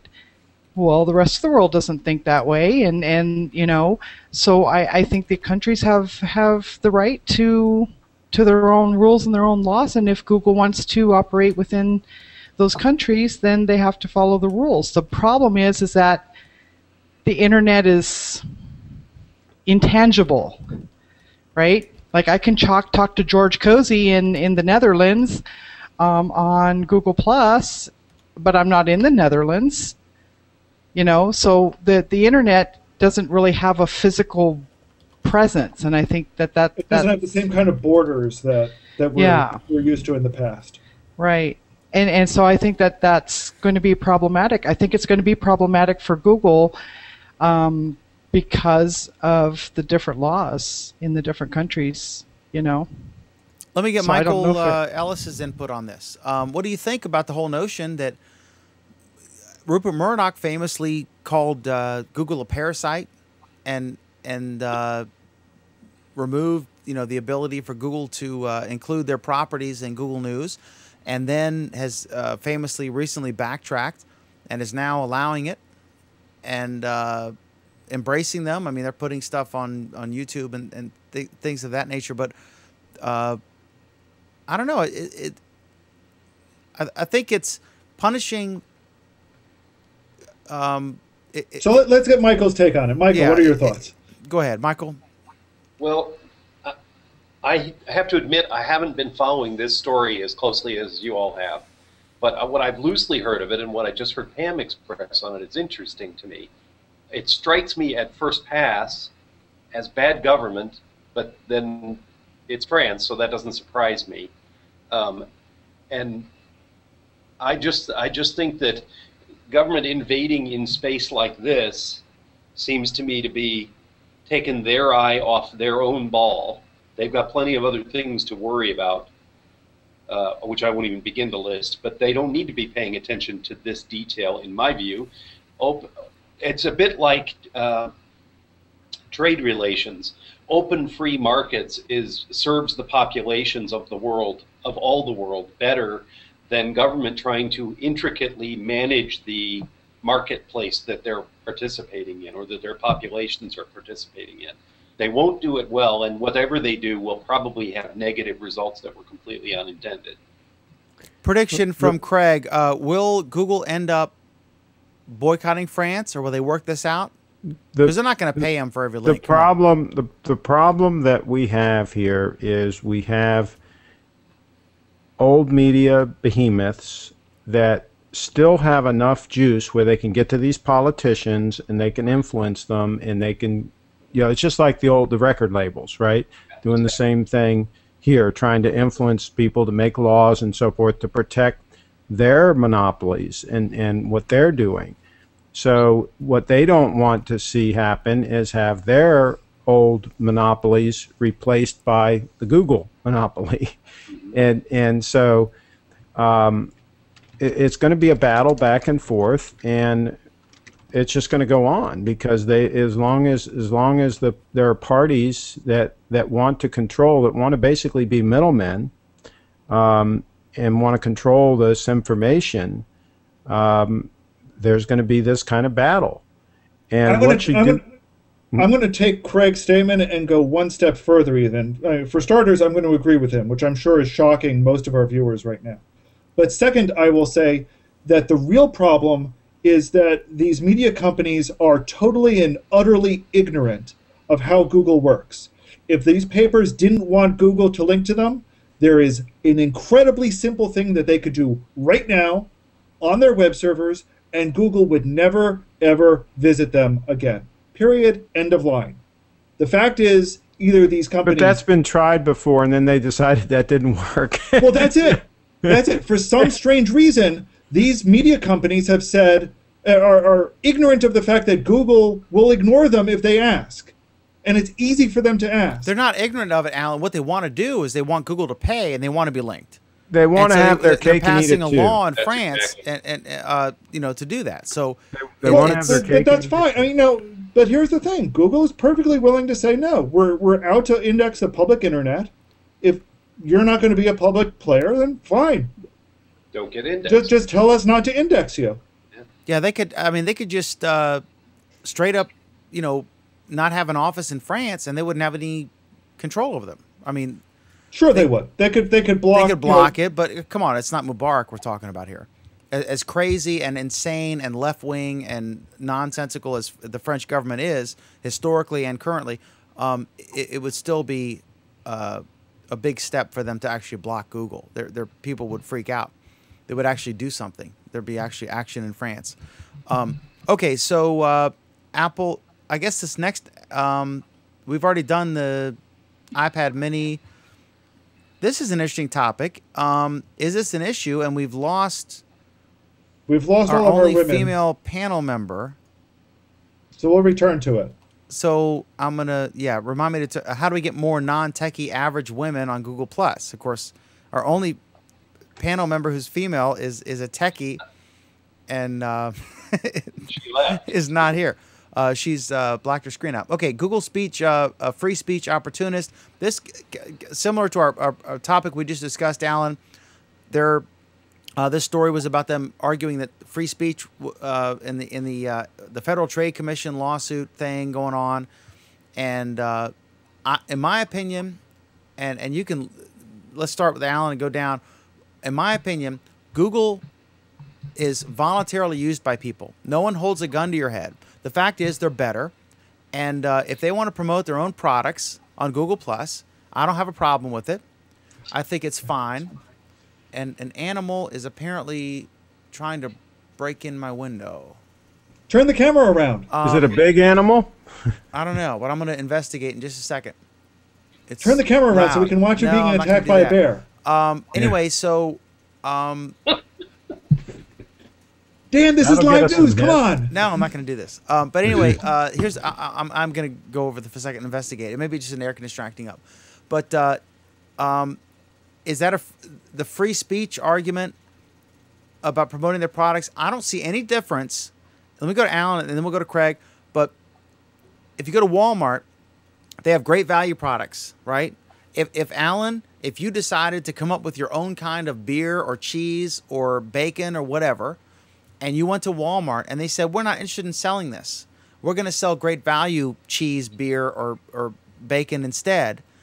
Could you sue them and say that they're abusing their pseudo-monopolistic or large share market by promoting their own products instead of yours? I think it's their site. They built it up.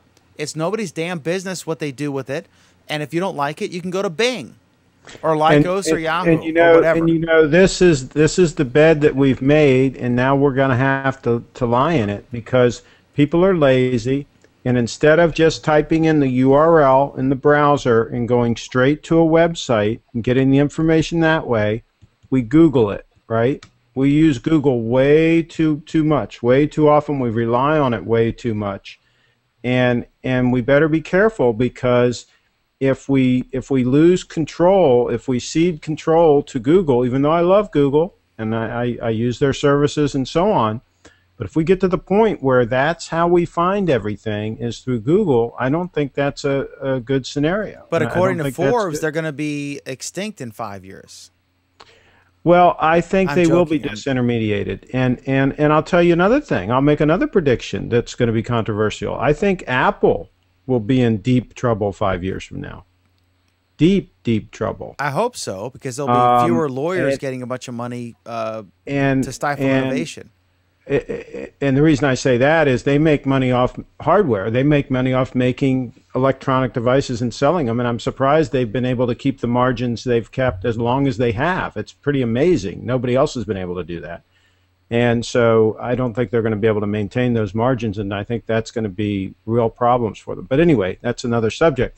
But all I'm saying is if we keep using Google search to find everything, and we get so lazy that we're not willing to just type in a URL and go to that website and get what we want, we go through that middleman instead, I don't think that is wise. And I think we should all think twice about being so dependent on Google search. Okay, Alan, Google staff is hiking the Grand Canyon and taking street view photos. I think that's pretty cool. They're doing all kinds of things. Cool. They were in the Smithsonian recently, and tell us about this. Yeah, this is amazingly cool. They had a number of pictures of this one, of guys essentially with, I don't know if you've seen the pictures of the tricycle that has the 11 cameras mounted on the top, or the rickshaws that have the 11 cameras mounted on the top. Now they have a backpack that has the cameras mounted on the top, and they've been hiking the Grand Canyon trails with this backpack and a team of,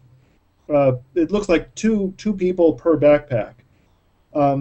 They're hiking the trails, they're recording the information, and this is going to be showing up in Google Maps as soon as they get back and get everything processed.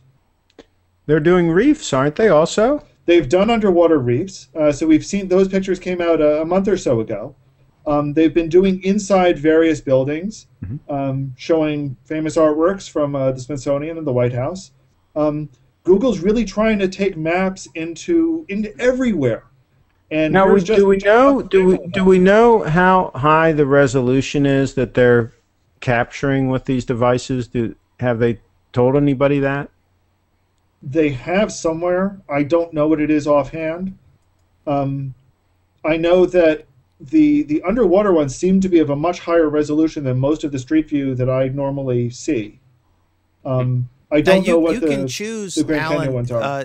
How does it work? Like, I know Leo has his studio, the Twit studio, on Google Maps. You can take your own pictures and submit them, right? Yes. Yeah. So that's, I mean, we're all going to be couch potatoes. There's no reason to leave, you can get Amazon to deliver your groceries, and we'll just sit on the couch and get progressively larger. Did you read the book Midnight? It'll be like the real-life version of Wall-E. See, and I was relating it back to the short story "The Machine Stops." That's one of your epic face emoticons, or whatever you want to call it, avatars.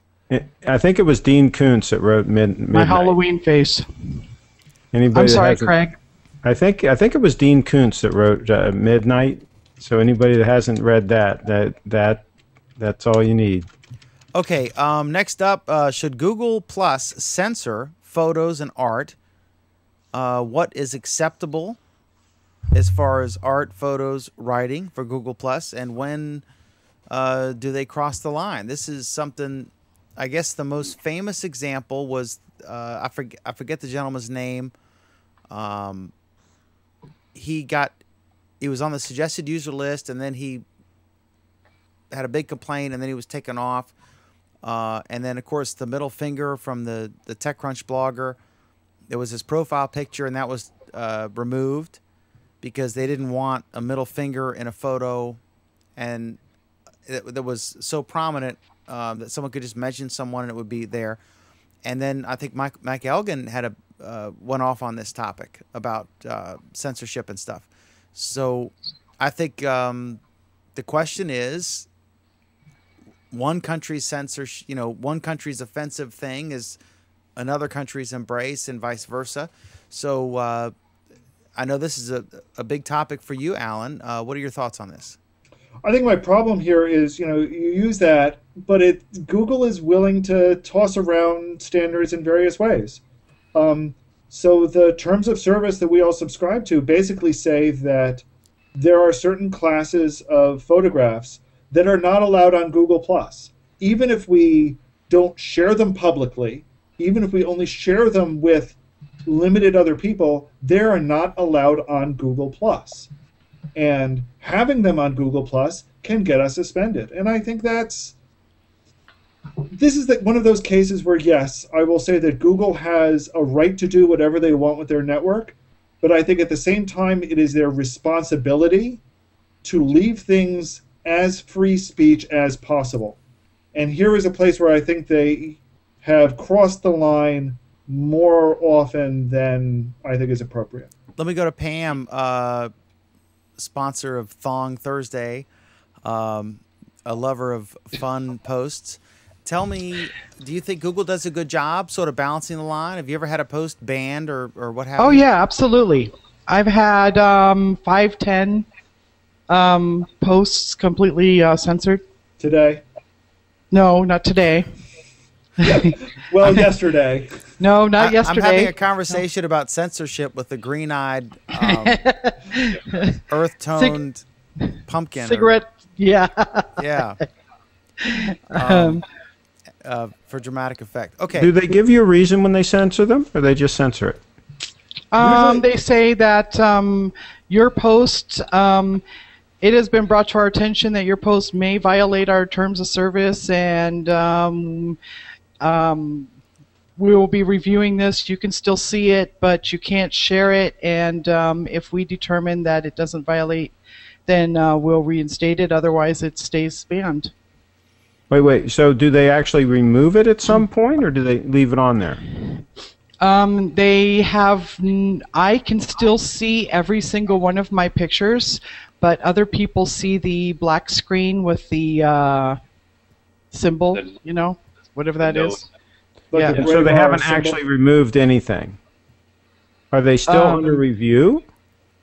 I don't think so. I mean, one of them was a front view of a guy in a thong, and you could kind of see the outline of his penis, and that was too much for somebody, and they flagged it. I mean, and they have the right to do that. All right. So I'm gonna. But they didn't ban me on this picture. No, but they didn't suspend my account or anything, and I've never gotten any thing from them saying, hey, your Thong Thursday thing is too risque or whatever. I mean, and I have posted some pretty horrible. So at the same time. So it just depends on if somebody complains, right? Well, technically, if you've got butt floss, it's not nudity, I guess. I don't know. So, but my point is, unless somebody complains, Google does nothing, right? Is that the idea? I'm assuming so. I have been a couple of my Thong Thursday posts have been shared by quite a few people, and I think a couple of the community managers have even plussed it. Not that you're naming names. Yeah, not that they're not condoning it. It's just that liking it is not the same as condoning it or endorsing it. Yeah, it's funny that only the male pictures have been banned. I have posted some. I wonder who's judging these. I don't know, but I do know that the female pictures have been, not gynecological or anything, but they've been pretty risque, and no one has banned them. Okay, the next topic. Not that I don't want to talk about thongs. Now that you're a nice shade of russet. Indeed. The Samsung Nexus 10 manual services ahead of the Google announcement. We kind of covered that earlier. It's not a secret. They are, in fact, introducing a Nexus 10, and Vic Gandotra was strolling through the beaches of California snapping pictures. And did they say what the resolution of the camera was when they looked at that? 2 something by 1 something. 2,000 something by 1. No, it's not sufficient, because looking at the EXIF data, it looks like it's the maximum resolution that Google Plus allows. So it could very well be a scaled a scaled size. That's another problem with Google Plus and I remember in the beginning when I was posting from my iPhone direct to Google Plus, it was really sizing the photos down. I don't think it sizes them down quite as much now, but I mean... It sizes them down so the largest dimension is 2048.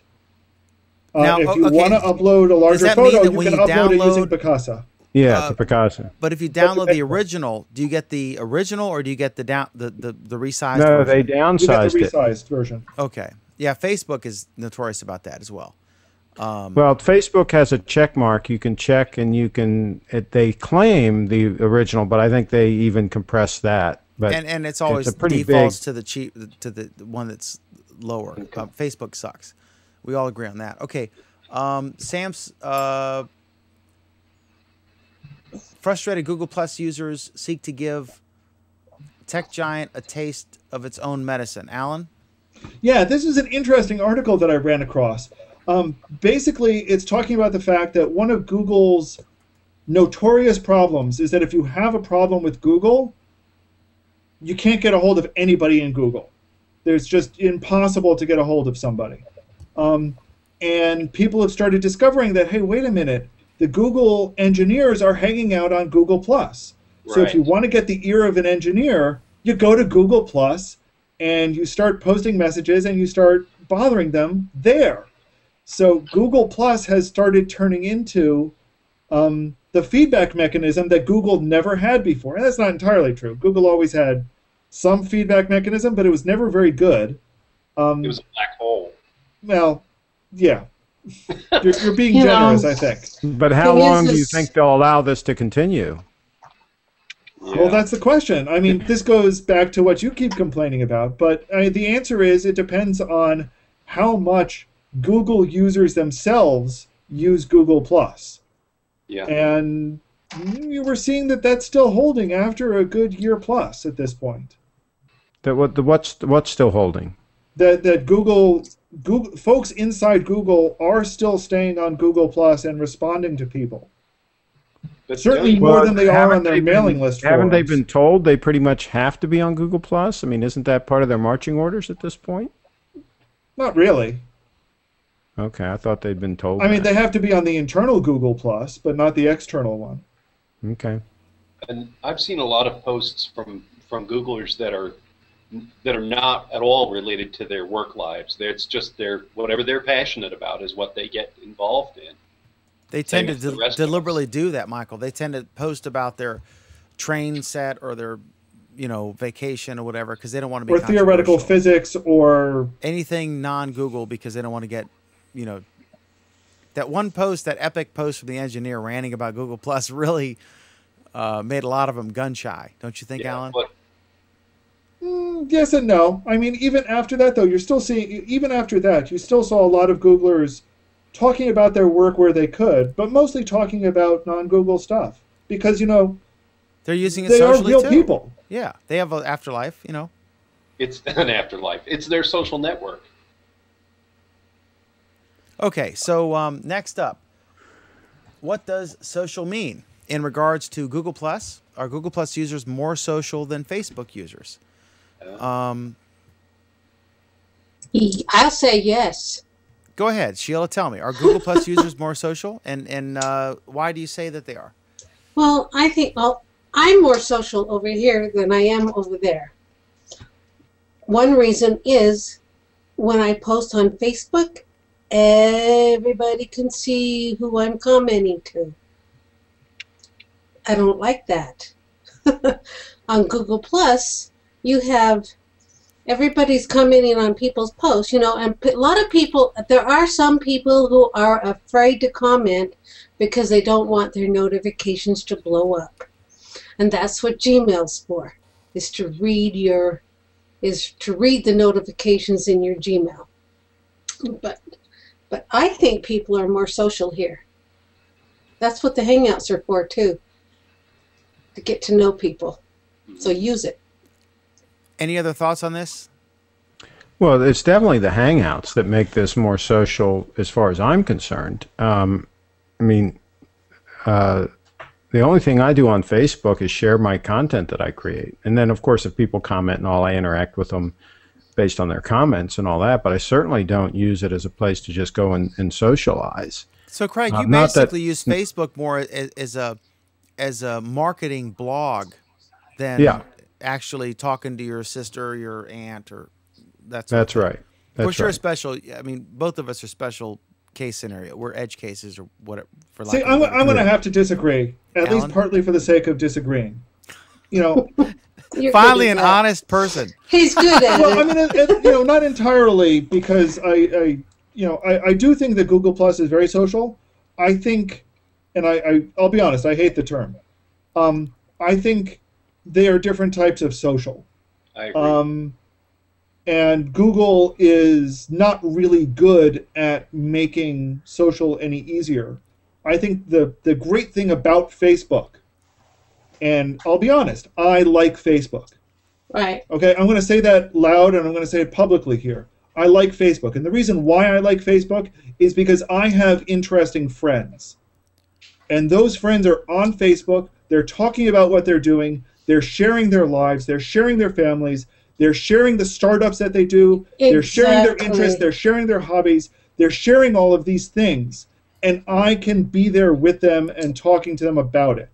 Okay, here I'm talking to total strangers about things that are totally foreign to me. There I'm talking with people who I have known for 20 or 30 years, if not longer in some cases. And there's a stronger bond there than I have. I mean, I love the people on this panel. It's great talking to you all the time. But I'll be honest, if I want to talk, if I want to find out what my friend is doing at the donut shop that he started 6 months ago, I go to Facebook because he's there talking about it every day, all the time. Well, and because he's not here, Alan, he's not on Google+. Right, and do you want to know why he's not on Google+? He tried being on Google+. Google made it difficult for him to talk about things here. Why? It made it easy. Facebook makes it easy. Google Plus made it difficult. Why? Mostly because part of what he was trying to do at the time was hook up an external blog to feed into Pages. Okay, so at the time Google Plus didn't have Pages, so they said, "Oh, we're not interested in you."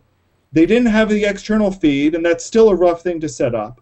So here's an event where he's talking about something, he's sharing something that he's passionate about, and Google is putting up barriers left and right for him doing it. So now when you create a blog, though, when you're using the Blogger, you can share it to your Google Plus page. Not nearly as easily as anything else can. Blogger, you don't. No. Okay. Blogger, and I said this is one of the features that needs to be fixed, and Dan is smiling because he's been waiting for me to react like this. Blogger's integration with Google Plus is a fiasco. It's a disaster and it's a disgrace. You've got that right. Okay, so we all agree that Google Plus is just awesome in every way. Next up, there was this, I'm trying to move through some topics here. Melissa Carlson, I can't remember what station she's at, but she's awesome. I've talked to her. She's great. She had an interview and a hangout with President Obama. Harold Carey added this topic, but he's not here right now. I think she's in Reno. Okay, Nevada. Yeah, I think it's great. That's one of the swing states, and I think it's, if I'm not mistaken, I think it's leaning more. I think it's the momentum in that state is for Obama. So it wouldn't surprise me if he were doing that. But I think it's fantastic. I think we'd all agree it's great to see people using Hangouts. Be interesting to see that, and I will check that out. But I don't know if this was a late addition or whatever, but I wasn't aware of this. But I think that's fantastic, and we hope more people use them as they continue to improve the product. And then I see Google Plus Activities API has upcoming changes. Alan, why don't you? You have to read the rest of this. The rest of the comment was Google Plus Activities API has upcoming changes. Why even Priz thinks this is a snoozer. Now, we've talked in the past about an API and what an API is. It's basically how the outside world gets to talk to Google Plus and vice versa. Basically, they announced a change. They announced it in a whole bunch of places that the developers could find out. They held office hours for it. basically to talk about an incredibly trivial change, which mostly amounted to changing the name of something. And as part of this, people were asking, well, did you fix the bug that was associated with this? And they said, no. And people said, did you enhance the feature? And they said, no. So the question came out, so what is this change? We just changed the name. Okay, this is the first change they've made in months. And the only thing they bother to tell us about is a name change. Okay? This is ridiculous. Google, to be honest, I don't know how many people are actually using this API because it is such an underpowered and underfeatured API. It is another thing that I won't label it a disgrace because it's not bad. But it's so underused because there's so little to use from it. Mm-hmm. I think the only product that I know that actually does use it is Gervin's program All My Plus. On a scale of 1 to 10, where would you rate it? I don't know. I don't have sufficient benchmarks to rate it, to be honest. But to be honest, a lot of us thought that they had abandoned this API. That's how little they were actually doing with it. All right, so we agree that this is just yet another spectacular example of Google's awesomeness. Yes. Surprisingly, Alan, really quick before you move on. Yes, ma'am. Blogger, right? Yes. Used to be owned by someone other than Google, correct? Yes, it used to be owned by Blogger. YouTube used to be owned by someone besides Google, correct? Yes, YouTube. Yes. So what I think is happening is I think that the integration is an issue. Only because the company I work for, not in tech, it's not tech, buys companies and then doesn't integrate very well. Then we're expected to bring their products into our ERP system and do all this stuff, but they're not reworked. And I think that that's what's happening with Google. They have the separate blog, they have the separate YouTube, they have the separate this, that, and the other thing, and all these little projects and all these little things are siloed. I think they need me to come in and manage that integration. They should do that. I agree with you on some level that, and this is actually what Vic said up at the beginning of Google Plus, was that in the past they've had all of these individual stovepipe projects, and what Google Plus is going to do is bring them all together. And we've seen that to some extent with YouTube, for example. More and more, we've seen how it's getting tied into Google Plus. We've seen that a little bit with Gmail, how it's getting tied into Google Plus. Yep. And we see with Blogger, it's started getting tied into Google Plus, and the way they did it indicates that Blogger has no freaking clue what they're doing. Alan, on Pam's point, let me give a purely hypothetical example. Let's say, I mean, all of us are volunteers, but let's say, and Joe Sod is a friend of mine, right? He does the Chef Hangouts. Let's say that a company bought Chef Hangouts and bought Google Plus Week, right? Let's say we were companies. I mean, we're not. We're volunteers. But let just as hypothetical, to combine them under one umbrella, along with other stuff. Let's say CBS said the Hangout 10 network. Exactly, which is of course obviously a better example. But let's say, I mean, imagine because, but Alan, I mean, imagine trying to merge under the same umbrella. You're still sort of different. We're different cultures. We're different. I mean, this stuff's epic. It's probably the only profitable Hangout shows network. Here's the thing. How long ago did they purchase Blogger and YouTube? Oh, how much has staff your point is very valid. The Blogger team probably isn't. I have no idea how many people, but I could well imagine that the Blogger team has been completely replaced since they bought it. But remember, there was an interview with Sergey or Larry. I can't remember which. Charlie Rose, one of those type interviews, where he said that every week they have a meeting about companies they're buying, and they buy like one a week. Mm-hmm. So as much as like, oh, it's been 2 years, that was, 150 weeks ago. Right. Go ahead, Alan. You got a comment, and then we'll move on. Comment from Kevin. Google Plus is Google's attempt to unify everything in Google. Yes, we know that. I think this is actually something that we do all agree on. I think the problem is that what's frustrating is that as much as Vic says that, when we actually start seeing some of that integration, they do an incredibly bad job. See, I don't think this is as complicated as you all are making it out to be. I think it's very simple. Like I said last week, Google is a one-trick pony. They do search, and they do it well. And we can hit their search engine, we can put in what we want, and we're going to find it. And Gmail, I think they've got down pretty good. But for the most part, everything else is a mess. And that's just the way of the world. Craig. I disagree with you there, Craig. I mean, I do think they've got a lot of things that are a mess. I'll agree with you on that part. All right. So what other than search and Gmail, what else would you say is not a mess? I think YouTube is not a mess. Yeah, okay. But YouTube existed before, and the truth is that they were already almost completely in existence without. I mean, Google doesn't have to do much. YouTube that are a mess. Google's done a lot with YouTube. For starters, they gave them legitimacy. I mean, YouTube was going to be shut down within weeks. Yeah, that's true. If Google didn't buy them, it's still cumbersome. I mean, they're awesome. Like I saw an article. I posted about it today. Gangnam Style by Psy, which is awesome, you know. And every time you watch it, you find new funny things. And I saw a story, and I posted about it, or I saw a stat somewhere. I tweeted whatever. That it had gone over 500 million views. It's now the #3 all-time video on YouTube. So I went to YouTube because I wanted to do a post on it, and I was looking for how do I find the all-time best viewed, the most viewed videos. Try it. It's impossible to find. So then I went to Google and I searched YouTube, and it ends up being, it's called charts. But if you go to actual YouTube.com, there's nowhere that makes that easy.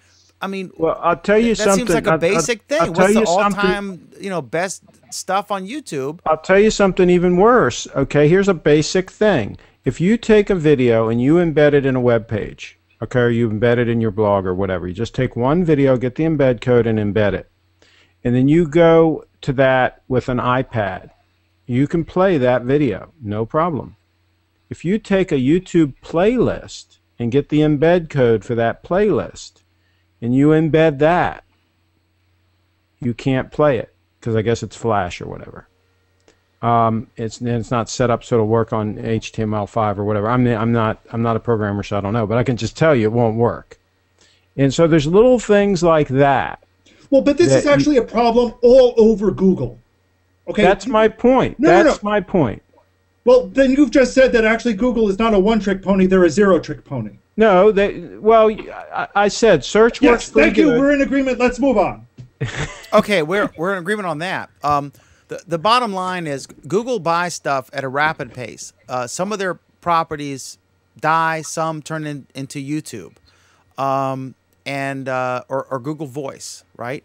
Yeah. And fantastic purchases. But for every gem you get, there's lots of coal, and they don't. Integration is difficult, as Pam said, and we hope that they'll continue to evolve. But I can say that to our earlier point about integration or just talking to people, Google Plus has brought out a lot of these guys out from the cobweb closets of non social activity, and they're much more accessible now than they ever were before. So that's one fantastic thing that I love. Okay, so next up is, boy, this has got Alan literally written all over it here. Metro PCS supports Google Wallet NFC. Now, I know a lot of our viewers have been anxiously awaiting this topic, Alan, so why don't we yes, they've been awaiting it with bated breath. Basically, the terminology is a little bit misleading. It's not so much that Metro PCS supports Google Wallet. It's more that Metro PCS hasn't told Google to block the app, which, certain carriers like Verizon, the scumbags, have done. Okay, I'm in rural Virginia with black bears and stuff. And we noticed that the bear didn't break in and eat you. So we're pleased to see that. The night is young. Just keep the camera rolling, Dan. Oh yeah, before the bear eats me, I will. What I'm gonna argue. You saying Verizon is scumbag? Verizon is scumbag. I heard that. I think that's being generous to them. Yeah. Oh boy. They're right behind AT&T in the scumbag race. I don't know. It's neck and neck for those. I think they're Sheila. Even worse, I think they're Obama supporters. I'm just kidding. I'm thinking. Well, Verizon is my cell phone carrier. You know what though? You should look at what works best in your geographical area. Right. And ask your neighbors who's happy with what. There's no. Yeah. There are a lot of factors about why you want to pick a cell phone carrier. But the reason why I have such distaste for Verizon is they tack on a ton of fees that are not really necessary in a lot of cases. You compare to other carriers, they're not necessary. Yeah. If you look at the control that they're trying to exert over the cell phone manufacturers, it's disgusting. Okay? Here's an app. The Google Wallet app will not run on any Verizon phone. Verizon has blocked it. Really? What was the rationale for that, Alan? Oh, their rationale is very simple. They're introducing a competing product, which they want you to pay for. Well, didn't they just get fined by the FTC because they bought some of that spectrum that was specifically in the agreement when they bought it, or when they got authorized to use it? Yes. Do you remember how that? Yeah, they were told that they had to make it, open whatever green, whatever. Do you remember how that clause got written in? I don't. Do you remember? Obviously not. Google got it written in because Google was bidding on that same bandwidth, and Google made it a condition. We used the bidding loosely because they had no intention of buying it. I wish they had bought Sprint. I really do. I put a post out there because the Sprint's in the process of being closed on by but here's the thing. You've got to pick your carriers for a lot of reasons. I do not recommend that anybody use Verizon, however, because Verizon does not have their customers' interests in mind. They're all out. I mean, none of these companies are philanthropists. They're all business. And I have no problem with that. I mean, they're all. I'm not asking Google to be a philanthropist. We need to get Google to build a nationwide Wi-Fi network that we can all subscribe to, and then we can use our Google phone with Google Voice on it, and we're done with AT&T and Verizon. We're done. If you will give up all your Apple products, Craig, I will personally get in touch with Sergey and Larry and tell them. Craig, they should have bought Sprint, Craig. They should have bought Sprint. They could have turned Sprint into the number one carrier. They don't need Sprint if they just build their own network. Craig! Why don't you just have Apple do it? Let Apple build the network. Alan's going to have a heart attack. Hold on, let me go full screen on Alan. I see epic stuff happening. They should both do it. Craig, absolutely, they should do it. Craig, did not 5 minutes ago you just say that Google was a one-trick pony that can't do anything besides search, and now you're trying to get them to run a nationwide network? Are you serious? Well, no, they should buy it, Alan. They shouldn't try to run it. They should buy one. That's why they should have bought Sprint. They should have bought Sprint. Craig just said that they should run a nationwide Wi-Fi network. Not even a wireless network, a Wi-Fi network. Was just Alan. Listen, Alan. Craig just left a meeting of kooks and spoonbenders to make the Hangout tonight. Craig's a lunatic. If they do it in Kansas City and they get it working in Kansas City, but we don't even know that they can get it working in Kansas City. You I know they've been doing it like a one-trick pony. I'm hoping. They've been doing it like 2 years. Does anyone even have internet there yet? That's got to be soon. I mean, how long does it take to run I've run fiber. I've run coax. I've run all that, Cat 5, the whole deal. I wrote a computer game back in my heyday when I was young, tall, and skinny like Alan. Dan, I got to tell you, fiber is different than Cat 5. The only thing I've run all of them. I know. The only thing I have to look forward to is a nationwide high-speed Wi-Fi network that I can subscribe to. So please don't take that hope away from me. Well, you know what's going to happen? Comcast is going to do it. A cable provider will start doing it. Oh my God! Yeah, but they'll screw it up even worse than Verizon will. In the same way, just so you know, Xfinity is doing it in the Bay Area. They're putting out a Wi-Fi network. In the same way that the original Nexus phone was sort of a wake-up call and the beginning of a trend to get other carriers to, or rather other manufacturers to develop Nexus phones. This thing, and when we had Vic on, I remember it was very interesting. I referred to the Google Fiber thing as the Google Fiber experiment, and he repeated that word when he answered my comment. He said, well, the Google Fiber experiment. I mean, they clearly, that's what this is. And it's not, it's not ready for prime time, but that's what Google does. They're innovators. These are like MIT guys. Yeah, of course. Thing, and like Kansas City is actually, it's a good small market, right? It's a great test. It's a great test. Yeah, it's fantastic. fantastic for what it is. We need it so badly. We need it so badly. Everywhere in the country, we need it. Your video is atrocious, Craig. You definitely need it. That's what I'm saying. I know. When are you moving to Kansas City, Craig? Kansas City here in college. I'm thinking about it. Don't even make me get Bruce in here to sing. Okay, next up, another ratings bonanza topic here. Let's see. Country flags added to Hangout toolbox. This is cool. This was cool, but never mind. Keep going. It's a small topic, but Hangout toolbox is something that folks should check out. If you do Hangouts on air like Craig does and I do and many of us do, check out Hangout Toolbox. It's awesome. And they've added on your lower thirds, you can put a little flag for your country. Because this is an international thing. We've had people from all over the world in here. I've interviewed someone in Tripoli the day after they killed Gaddafi. I had someone live from Tripoli. I mean, it was awesome. And we learned like what it was like there. So this is a powerful tool. Jeff's demonstrating it now. The country flags are cool. I think what all of this really shows is that this is the power of these Hangout apps, and this is one of the best things that Google has done is turn the API over to developers, say, go for it, explore what you can do with it, do awesome things, and the developers have stepped up and done awesome things. Don't create a product, create a platform. Jeff, can you turn yours on real quick so we can see that again? I got you full screen. There you go. The Canadian flag. I grew up in embassies, and some of my friends would occasionally wear the Canadian flag when they were in a hostile area on their lapel so that people wouldn't think that they were Americans because sometimes we get some negative criticism. Okay, so Samsung Galaxy Note 2 is on Verizon, AT&T, and T-Mobile and Sprint. Yeah, I put this in. We talked about this briefly earlier. I did a side-by-side. The Note 2 is fantastic. It's a gigantic phone. It's the nickname is a phablet. It's a hybrid between a phone and a tablet. It's 5.5-inch screen size.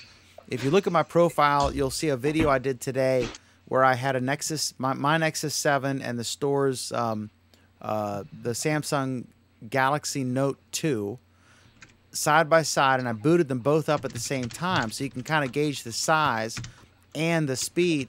And I swear to God, I said this earlier. I'll just repeat it very briefly. If anyone wants to say anything else on this, they can. But this phone is just incredibly fast. It booted up in half the time of the Nexus 7, which is in its own right. Before I saw this, it was the fastest thing I've ever seen boot that was a mobile device. And this thing has all the phone stuff attached to it. Typically, a phone would boot slower than just a Wi-Fi device. But this thing blew it away. I've never seen anything like it. It's amazing. It is a bit large, and I've seen some criticisms that it's too large, and it's got the stylus thing. Although, and apparently it's a smart stylus. So, like, you turn the stylus on and off, and it communicates. You don't have to actually even touch the thing. So, I'm going to learn more about that. My from 10,000 feet in the air, the stylus, I think, is more of a gimmick than an actual thing you would frequently use. How do you store the stylus? Does it slide into the... It does. It slides right into, like the old, like some of the Trios would have a stylus that you'd slide out. This has a stylus that pops out the bottom. And it's, I mean, it's a big-ass phone, Craig. The Nexus 7 is obviously a horizontal 7 inches, right? This thing is 5.5. It's big. It's have you seen big. Have you seen the pad phones? That's the one. Another place I saw. Those look like they could have it. I've heard some review. I only saw 2 or 3 reviews where they were directing people to the pad phone instead. But this thing has Jelly Bean, but 4.1, I think, maybe 4.2. I can't remember. I think it's not the newest, but it's damn close. A quick comment from Alan here. Yeah, a quick comment from Kevin, which I heartily support. Alan and Craig are right. Verizon is evil. Absolutely. I know that, Alan, you don't like to weigh in on these issues that are controversial like this, but I appreciate you being a guy and putting that up there for us. And you know what? I don't care.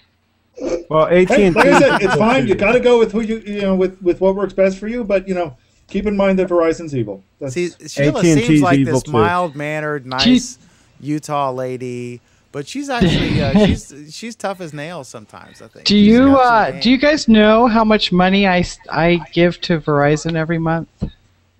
$136. No, $400. Whoa! Wow. You're not how many you're burning $400. How many people are on your plan? Yeah, can you give us specifics on that? I have 5 smartphones, 2 tablets, my FiOS internet connection, and basic cable with 3 boxes. That's like a mortgage payment. See, that makes sense. You're using cable through Verizon, right? Mm-hmm. Okay. Well, and it's your FiOS. your tablet's on Verizon? Yes, my sister's on our plan, and she just bought my oldest daughter and herself an iPad, and that's $30 a month per tablet. Why? For the data. For the yeah, because you're using the wireless on no Wi-Fi. Yeah, so the iPads have their own telephone number. Oh, that's right. Yeah. Okay. Pam, don't they all have phones? I have no idea. I'm I'm only laughing because it's this big, and I mean I can just imagine me going, "Hello." No, but why don't you use a hotspot from the phone to power them? I mean, how often? You can use Skype. Yeah. Dan, no. What I'm saying is, Dan, let me answer you. You can't do that because Verizon is blocking the apps. No, they're not blocking the apps. They block them in the store, but you can still make them work, right? You can. Yeah, I use Foxfi on my Verizon I use Foxfi. Yeah, absolutely. It works fine. You just have to go download it from Amazon, right? Or well, from the website. No, you can always side load it. It doesn't have. It's complicated, but Pam, you can say bundle. To have it built right into the iPad. It's much clearly, more Craig, you're right. It's much more convenient. But when you're buying for like 8 people, if you can tell them like, look, here's the Foxfi app, turn it on, and you save $200 a month. I mean, she's spending a mortgage payment on but these she mobile obviously devices. has plenty of money. I mean, she doesn't have as much as you do. She doesn't have enough for lighting. Payment is $2,000 a month, so I think that the Verizon thing's a deal. So obviously she's What loaded. year did you buy your house, Pam? 04? 05? I only paid $300,000 for my house, but it's a 5-bedroom house. What year did you buy it? 10 years ago. 02? 2002? Right before the crash. Right Yep. before. Yep. Yeah. Well, Okay. I think you're getting a good deal with how many people you're on there and how many gadgets you're using, so that's not too bad. Okay, the shame of let's go to Alan on this because he's a big Research in Motion fan. The shame of being a BlackBerry owner. That's a loaded headline there, right? And I got to tell you, I have in fact, literally Dusty. Let me go to full screen on this. Look at the dust on this old BlackBerry here. I've got sitting here. The old BlackBerry Tour. I got to tell you that the keyboard, the physical keyboard on the BlackBerry is fantastic. Always has been. And they were great in their day. And I guess in 2008, they kind of got a big claim to fame when President Obama decided he was going to use, had a fight with the Secret Service or whatever to largely a PR stunt. But tell us. They were great for their time, but they're not trendy anymore. And they've done precious little to actually keep up with the times. Their latest products have been delayed umpteen times, and the next one that's coming out doesn't have the keyboard. It's not going to look like the BlackBerry that everyone's used to. So everyone's kind of ashamed of the fact that, if you've got a BlackBerry, that means you've had this thing for a couple of years now, and, you're not trendy anymore. How much of this is bad luck because other companies innovated and they were so tied to corporate customers where they couldn't really innovate that rapidly because they couldn't upset the IT guys at these companies? And how much was tied to the fact that they had this bizarre co-CEO system where there wasn't a single person responsible with the authority, but it was like, the saying, a donkey is a horse made by committee. What do you think is the reason for the downfall, Alan, of the spectacular fall from grace? I think it's a combination of things, but I think it mostly boiled down to the fact that nobody inside the company could see the fact that they were going to fall. They saw themselves as the king of the mountain. They didn't see that anybody could have toppled that. So as Apple and Google slowly started inching their way in, they dismissed both of them until it was too late. And by the time they couldn't dismiss them anymore, they were playing catch up and they didn't know how. Let me ask Pam, because you're kind of into this stuff. Pam, what do you think how did this happen? Because they were at the top of their game. They were Rome and they fell, right? And it's dramatic. What do you think? Any thoughts on? Truthfully, I think that they were a one-trick pony. Like Craig's fond of saying it. The truth is that they were more interested in security, and their applications were more for business people getting their emails, and they did not go with the innovation, and their screens are tiny, and it's just a cumbersome thing to be able to. You could sum it up by just saying the iPhone happened. The iPhone happened, and that was it. Yeah, but in Pam's defense, and on her point there, that's true. If you were the NSA advisor and you needed to outfit your security team or whatever with secret stuff, the BlackBerry absolutely is the only option to this day. I would not trust some rapidly changing thing like the iPhone or the Nexus devices or anything else. The BlackBerry is the most secure option, but that's a niche market. That's the problem. Yeah, it's a total niche market. If you're a Boeing or McDonnell Douglas or whatever, or a government agency, the BlackBerry, Jeff, is an obvious solution. Well, but how many people need that? They want the. But they also didn't. Creative. They also didn't innovate. Go ahead. I'm sorry, Pam. Right. Well, they did not try and improve the service. Like, I cannot open up an Excel file if someone emails it to me on my BlackBerry.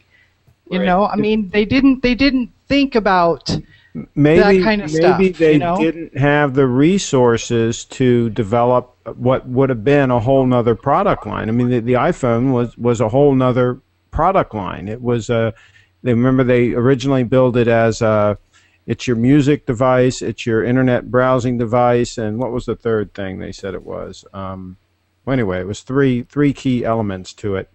And maybe BlackBerry didn't have the resources to develop a whole nother product line to run parallel with their secure business device. It's like the Palm. They didn't have the engineers to do it. It's like the Palm Trio. The Palm Trio ran into the same buzzsaw. It was the iPhone. The iPhone was the buzzsaw that just chopped them all up. I hate to be the one. It's just the obvious thing, but you don't see a Palm. Palm was bought. I mean, what happened? Yeah, and a lot of people argued, well, why didn't Palm do this? And again, it was the same thing. Maybe they didn't really have the resources, the right engineers to come up with the right idea at the right time and to execute on it. All right, we got to go to a comment from Alan, but Jeff, to your point that it wasn't so much the iPhone excelling, it was BlackBerry not excelling. Right. And they just were stagnant. And I got to tell you, I think if you don't have a lot of Google's success is because they have Sergey and Larry. A lot of Apple's success clearly was they had Steve Jobs. Right. And got to have vision. You have to have vision. You can't just rely on can't just eat your young. You know, you got to have this vision. Crazy dual CEO. Nobody's really in charge. Crazy system. Apple was able to sell it. That's the bottom line. Apple was able to sell the iPhone as basically the next big thing. This is going to change everything, so on, and people bought it. Literally, which is great because they have to fund all those suicide nets in China. We have this series of 3 comments from Kevin that I wanted to go through quickly. BlackBerry's problem wasn't the co-CEOs; it was because they were both in a huge bubble. He then followed up with, "You guys don't appreciate how revered the BlackBerry CEOs were in Canada. Because the BlackBerry CEOs were so revered in Canada, no one asked them the tough questions about company direction." Yep. So he's disagreeing with. He's disagreeing the thrust that it of was my point, but making my point that the problem was, the fish rots with the head first, or the heads first. So he kind of was saying that they were revered, and as they should be. I mean, this is like an auto company in Detroit, or I mean, this is a big deal. The Research in Motion was the and largely is the pride of Canada, at least that part of Canada, and it's a fantastic company. It was very, very innovative, but they at some point either dropped the ball or were just outpaced. I'm not sure which, but I don't think that I go back to a donkey is a horse made by a committee. I think you need to have somebody in charge, and that person needs to be in charge. And if they're not cutting it, you get rid of them and you get somebody else in there. And I think that's a lot of what Yahoo has been dealing with, and why some companies succeed. The best example, of course, is the company I loathe, Apple. That Craig, who's an Apple fanboy, will be the first to admit they were on death's door, and we got to move. And they will probably Steve Jobs be there came again. Back. They were, weeks away from bankruptcy or whatever you want to call it. And Steve Jobs came in and he took them to the most valuable company in the world. And as much as people complain about high CEO salaries as they do, absolutely that would not have happened without that person being in charge. The technology business is very fickle. I mean, we've seen a lot of these behemoths fall over the years. The IBMs, all these, they didn't fall completely. Sure, they're still in business, but they're not big blue. And AT&T was broken up, and now they're what they are. Well, all these technology behemoths eventually fall. Now it's just accelerating. That pace is accelerating because of Moore's Law and everything else. And so I think we'll see Apple have its comeuppings. Some fail, some don't. It depends on luck. Name one that hasn't failed. I mean, that's a broad question. They've all failed. Okay, let me ask you, Craig, the next topic. How about someone like Chevron? Chevron hasn't failed. That's a large corporation, multinational. Well, Standard Oil did. We're talking about technology. No, they got bought out. I was talking about technology. Okay, well. Food Line survived that epic 2020 story. There's a lot of blue chip companies that have been around since a long time. Yeah, but I was talking specifically about technology. Okay, so next up, we all agree on that previous topic, so we're going to move the new iPads, revolutionary or a ripoff. There was a really interesting, and I hate the new name for Read Write Web. Was kind of a weird name, but I got used to it, and now they're changing it to Read Write. I think I don't know. It doesn't grab me yet. But what was the old name, Dan? The old name was Read Write Web, and I'm going to switch to the adorable picture of Sreek with one of his adorable high maintenance children. That's Sreek Mini. Yeah, that is. That's the new Sreek Mini. There's 2 different ones.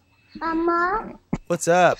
Okay, so anyway, the thing is, I saw this Read Write Web had this Hangout today, and they were discussing They were all Apple users, enthusiasts, as Craig is. And for the first time, Craig, I want to start with you on this, and let's roll through this because we're going long here.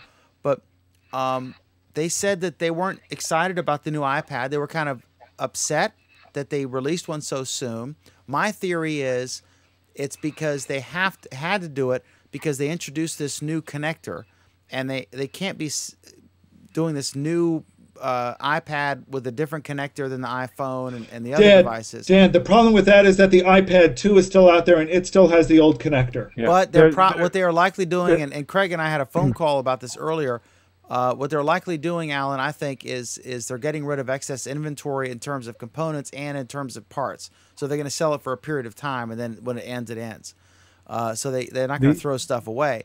But I think that was the impetus to introduce it so soon. I'm sure they were cognizant, Craig. Don't you think that they were cognizant of the fact that some people will be upset because they just stood in line to buy the iPad 3, for lack of a better term, and then 6 months later they come out with a fourth version. Well, the people will be even more upset if one of the things that I've heard from several sources is true, and that is that because of the Retina display on the third generation iPad, that it was having some trouble keeping up in some instances and some jerky scrolling or whatever, that in fact it needed that faster processor to really work properly.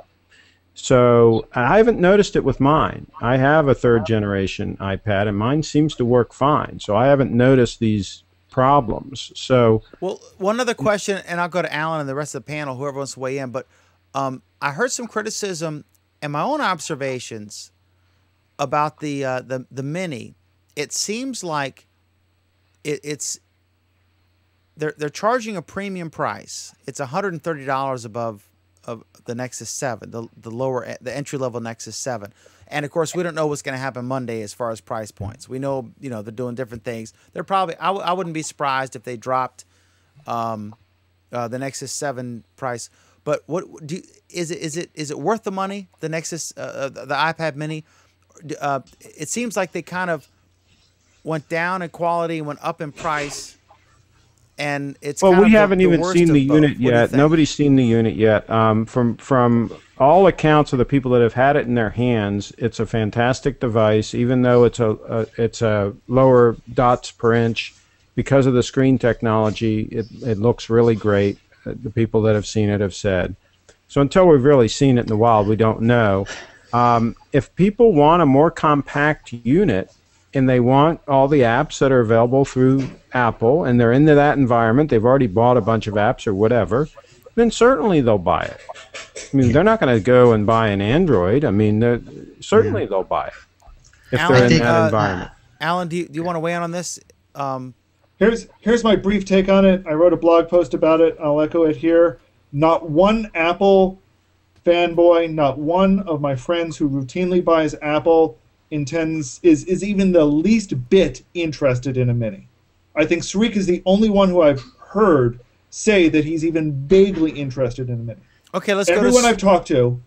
They think it's fine. They don't see any specific problem with it, but not one of them is interested in buying it. Let's go to Sreek. Sreek, tell me, are you going to buy an iPad Mini? I am. I actually trust some of the reviews by very few people in the industry, who gives a very unbiased but very thorough review. You're a Walt Mossberg fan, right? Well, yeah, I'm a Walt Mossberg fan. I've been since many years. So I'm going to wait and see what exactly he has to tell. And then I'm going to go to the Apple store and play with it. I mean, irrespective of display and all these things, I totally believe in actually, holding a particular device in your hand, playing around with it, and see whether you actually like it. But my point really is, it only, I mean, I don't know. I mean, I haven't really gone to the spec much, but does it have like 4G? I don't think so, right? It's only Wi-Fi? I don't know. So I will only buy it if I actually like it, but, when I play around with it. That's one thing. I'll check the review. And third thing is whether it actually adds any value addition to me. Right. Okay. I think most of the folks who have an iPad are used to that 10-inch form factor, and I don't see them going down. Well, here's something. I don't like the real iPad. quick, Jeff, and then we're going to talk about. Okay, my thing is, look at what happened to the stock right afterwards. Right, it's probably one of the few times that Apple stock actually went down because even the analysts, everyone who kind of prices it, said it's a little bit too high for what you're getting. And Wall Street came back and said, I think you're right. I think it is a little bit too high for what you're getting. And they reacted by having the stock go down. So this usually the stock goes up, right? I mean, every time a product comes out by Apple. No, Jeff. To be fair, the stock it goes went up down on the rumor. It goes down on the actual announcement. But this went down on the announcement.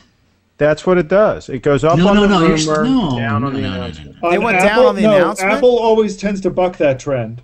Yeah.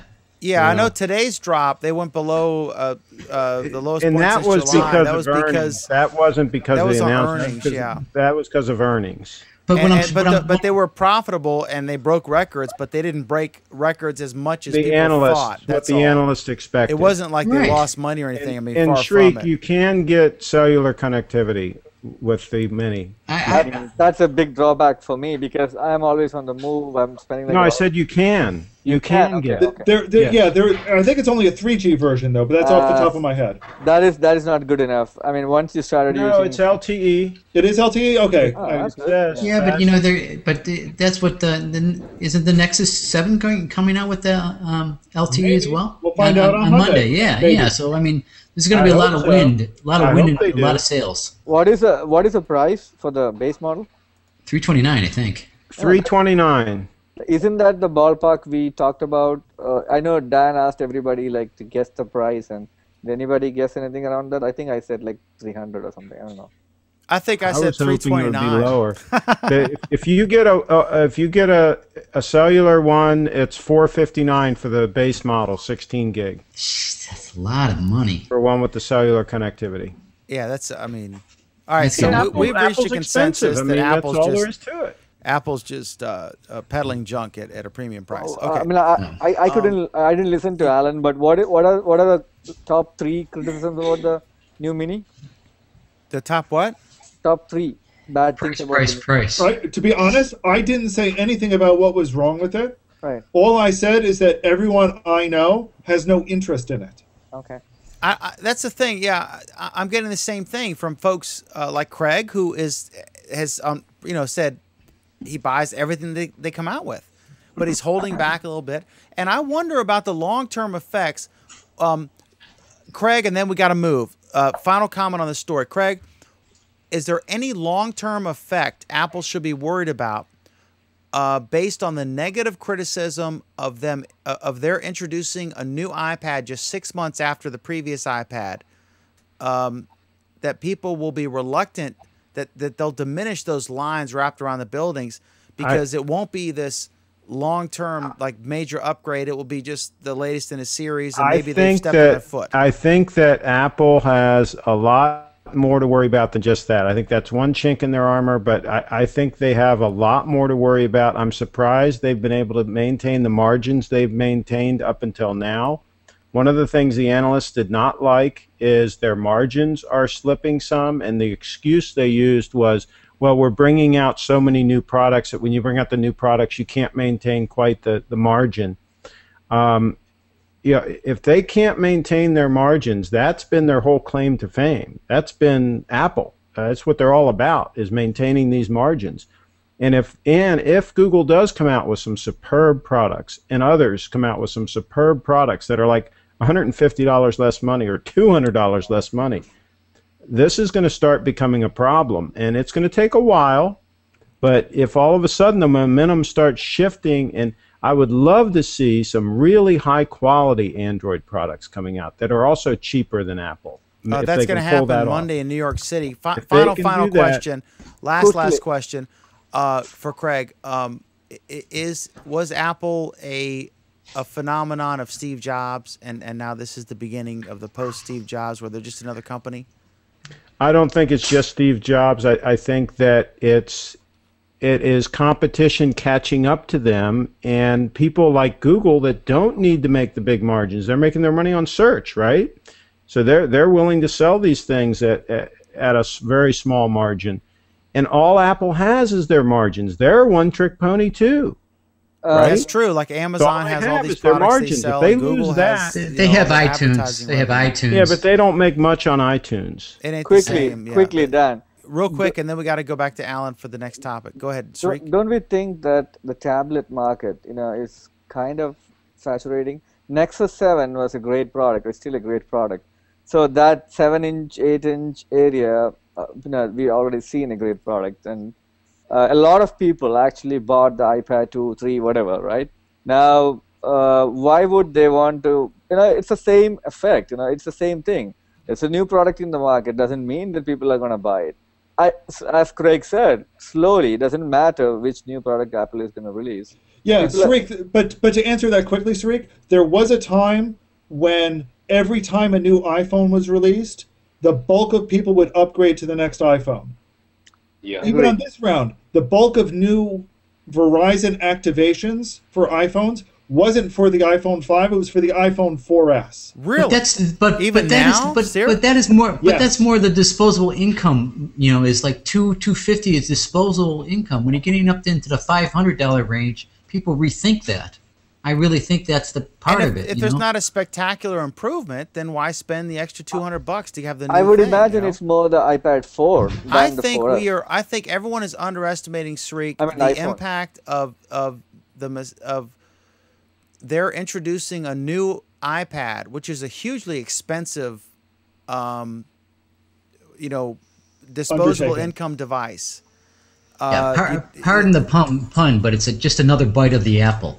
They went back for another bite of the apple a little bit too quickly. I think it was about the connector. They wanted I a new think it was version the performance of the unit. I think they wanted that faster processor in there. I really think that was it. They could have waited a year. They could have waited 6 months and even made it better. They had to match the connector because they introduced this new connector. I think that's the whole genesis of this. I think it's going to have a long-term impact. I think this is, as we've predicted many times, the beginning of the end of Apple. I'm just kidding. I think they were doomed without this hiccup. I think this is a hiccup. I think they're doomed for a whole lot of other reasons. Okay, so short-term they're fine. Long-term they're if they continue to be announced. 10 years they're gone. We all agree.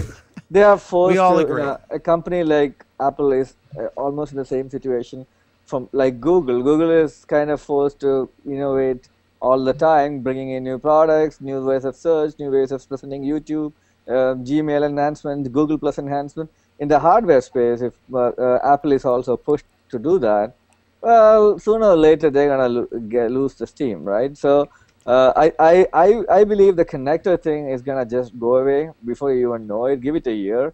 All the newer products and these adapters which you talk about, like $30, whatever, you will get these adapters like $10 on eBay pretty soon.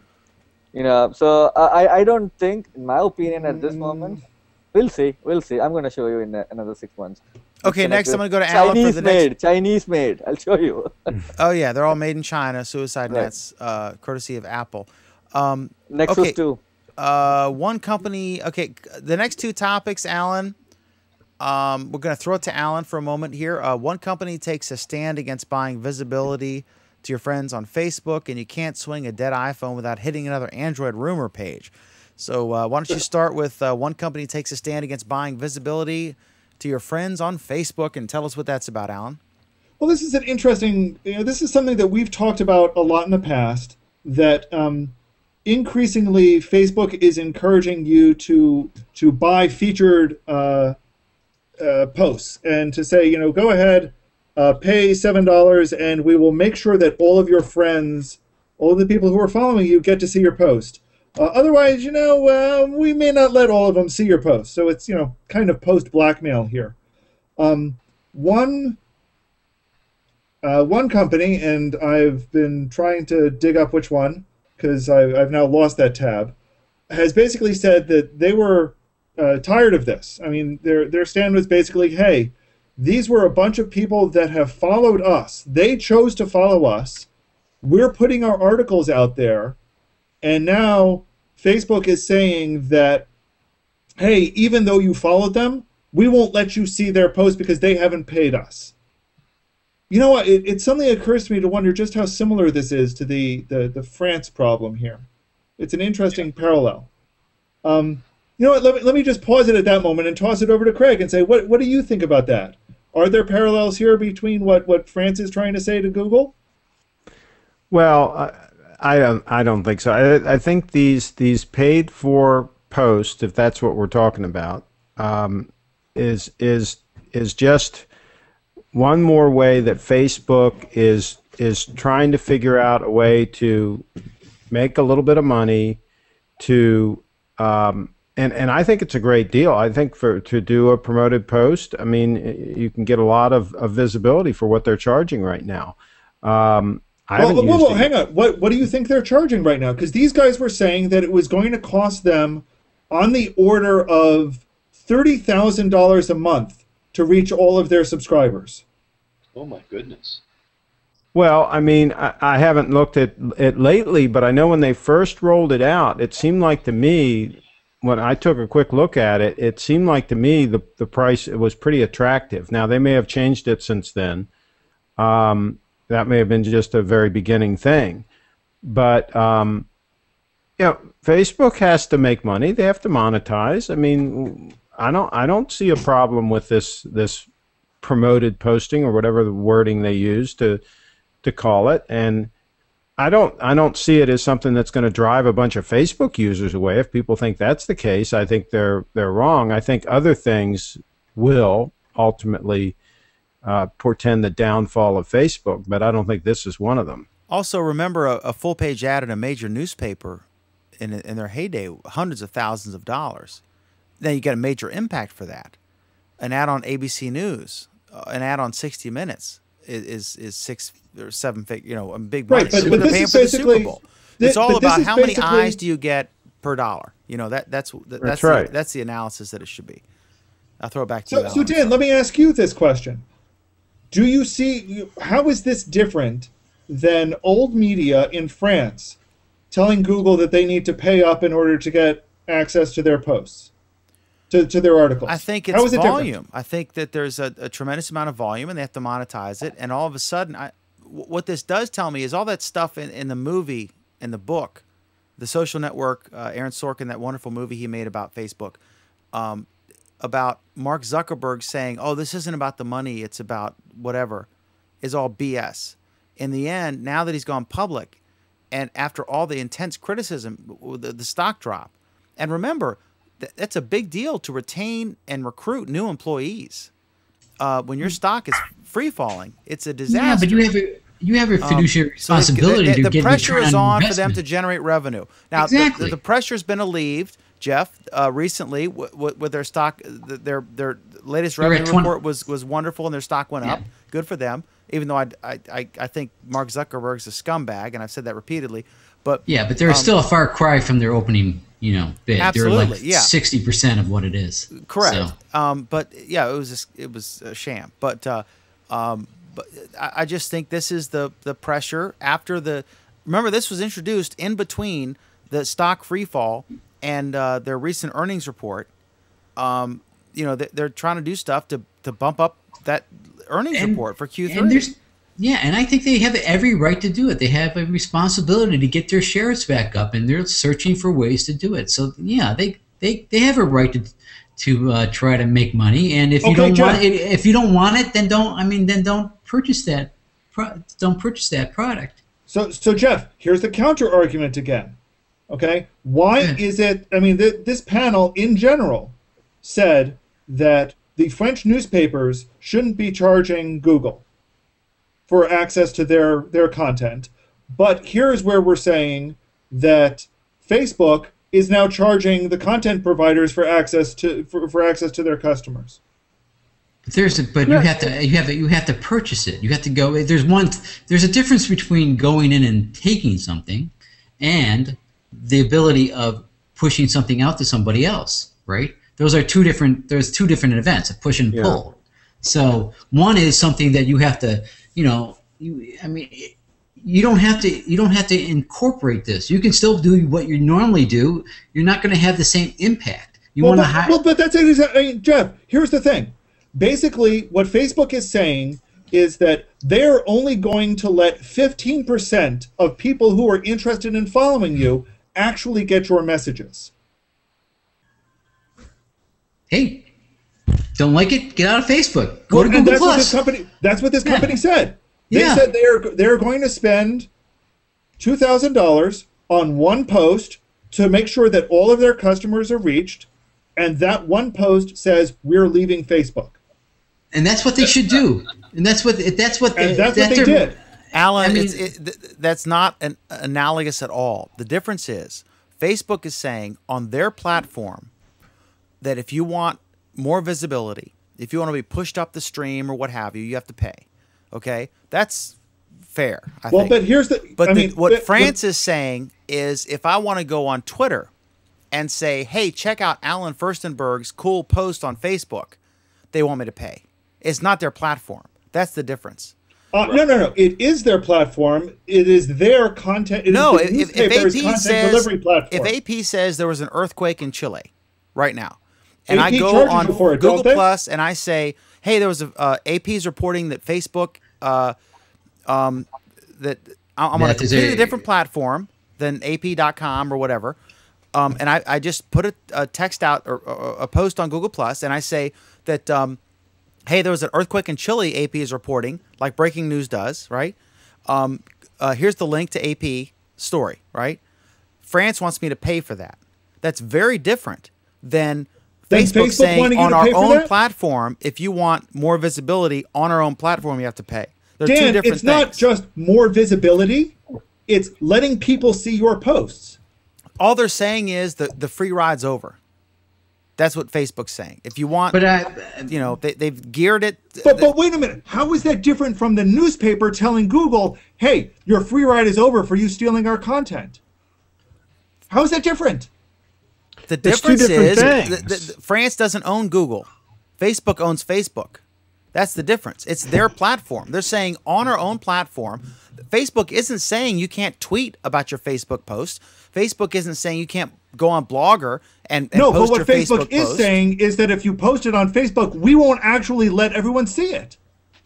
Well, I mean, if someone frequently engage, that's their call. It's their platform. They're saying if you're in our store, if you want, iShelf placement, you pay, and that's what grocery stores do.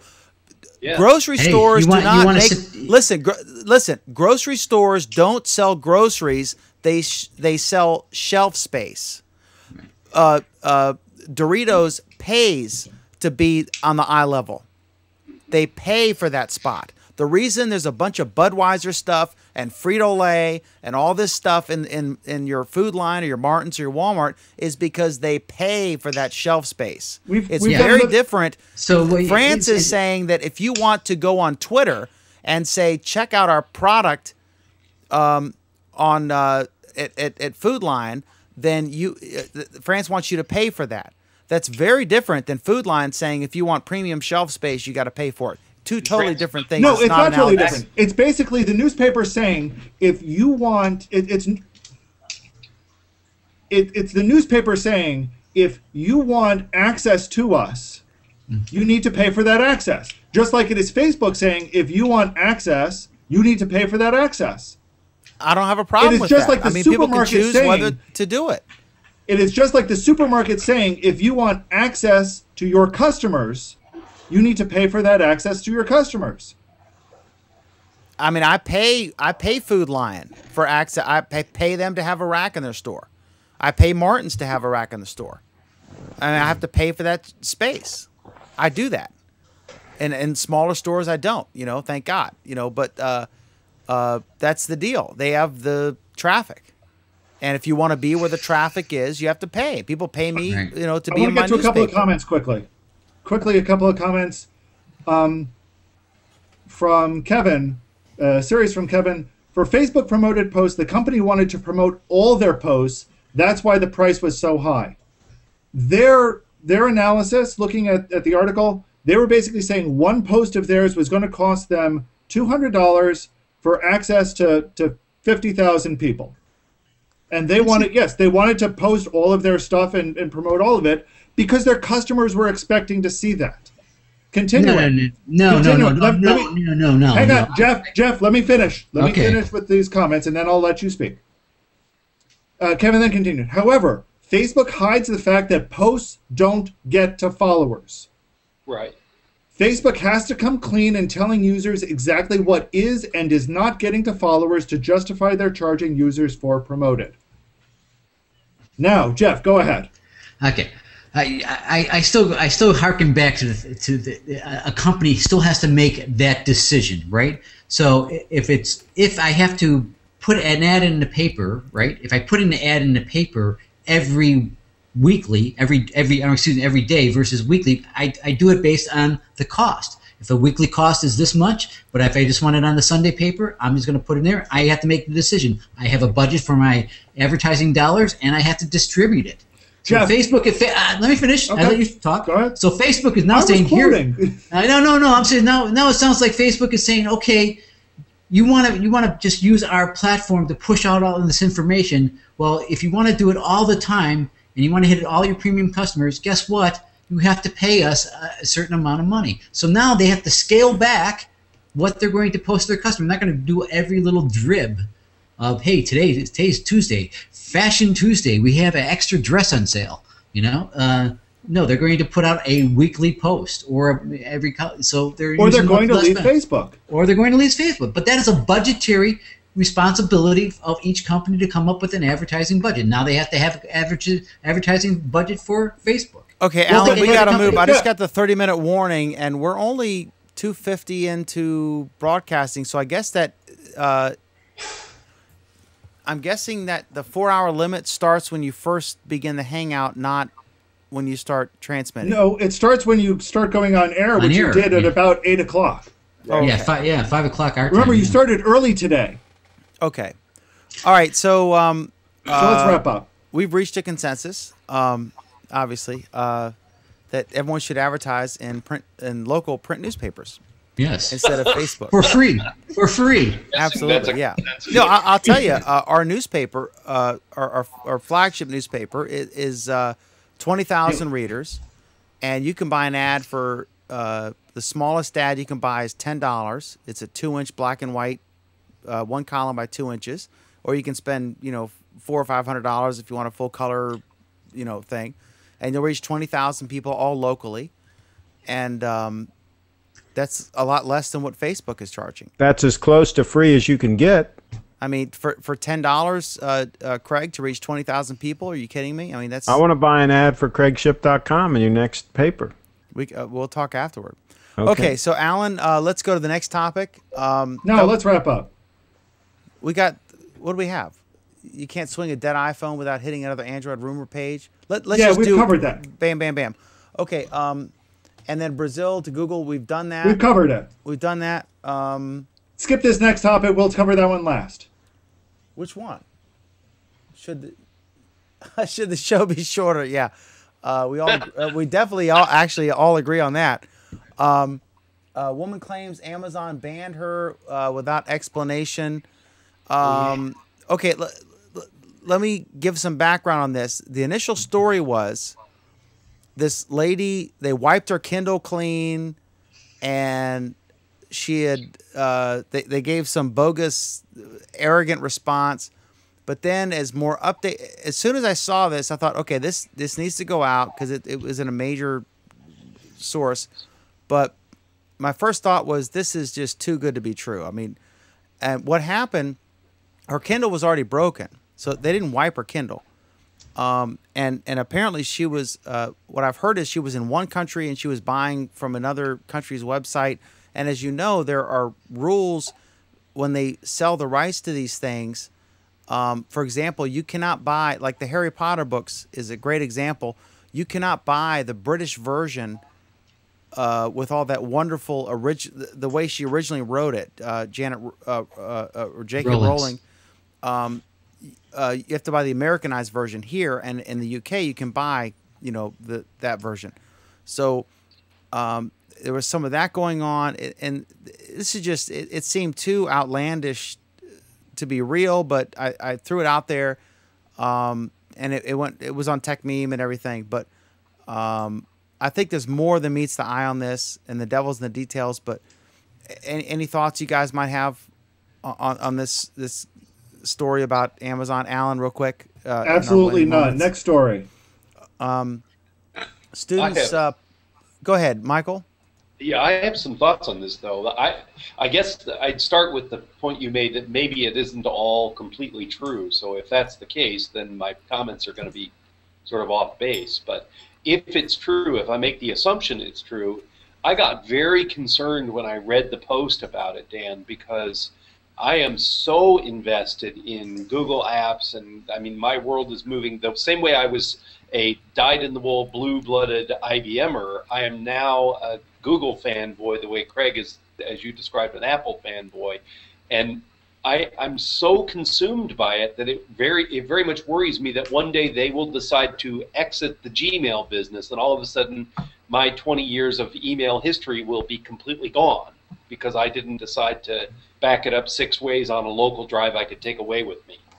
Well, here's the thing. To Google's credit, they have made a very, very determined effort to make sure that almost anything that you have put into the cloud, you'll be able to get out of the cloud. And that's the Google Takeout project. If you do it before they shut down. Well, they have fortunately been giving plenty of time and plenty of warning before shutdowns. Yeah, okay. Okay, and then the final topic here, Alan, and I know you joined me. Wait, Dan, yes, did we talk about Chromebooks? Did we talk about Chromebooks? Yes. You want to talk? We didn't.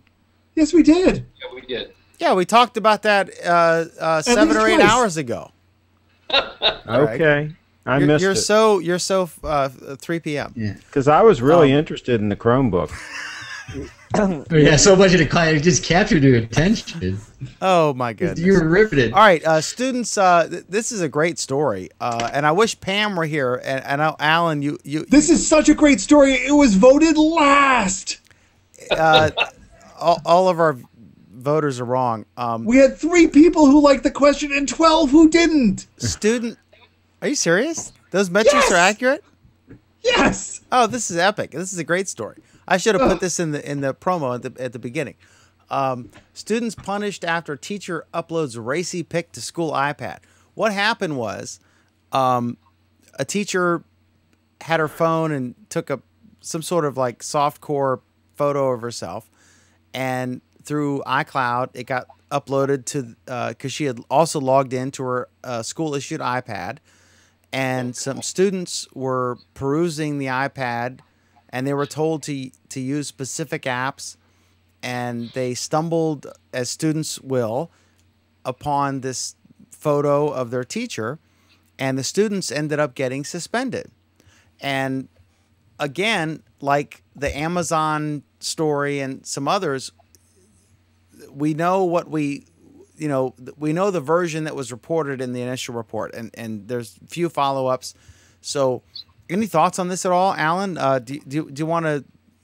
I mean, this is like Craig loves to talk about how easy and simple and everything the iOS system is, the ecosystem, but it's still, sometimes you screw up, right? The famous picture of the Congressman Wiener, unfortunate name, his experience.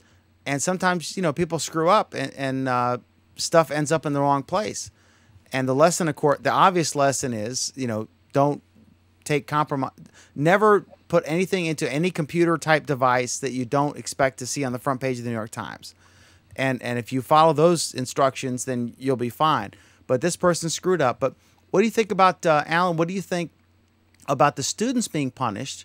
We're talking middle school kids who simply found something on a device that, and clearly they would not have been suspended from school had this not been the type of content, that we're discussing. What do you think, Alan? I have no opinion on the subject. Wow. I would think risque, picture. Fine. Dan, you want me to comment? How many times were you suspended in school for having a Playboy? 0. Right. Go to Craig. Craig. This is a reflection on our government education system. Oh, God. Obviously, the people are not informed.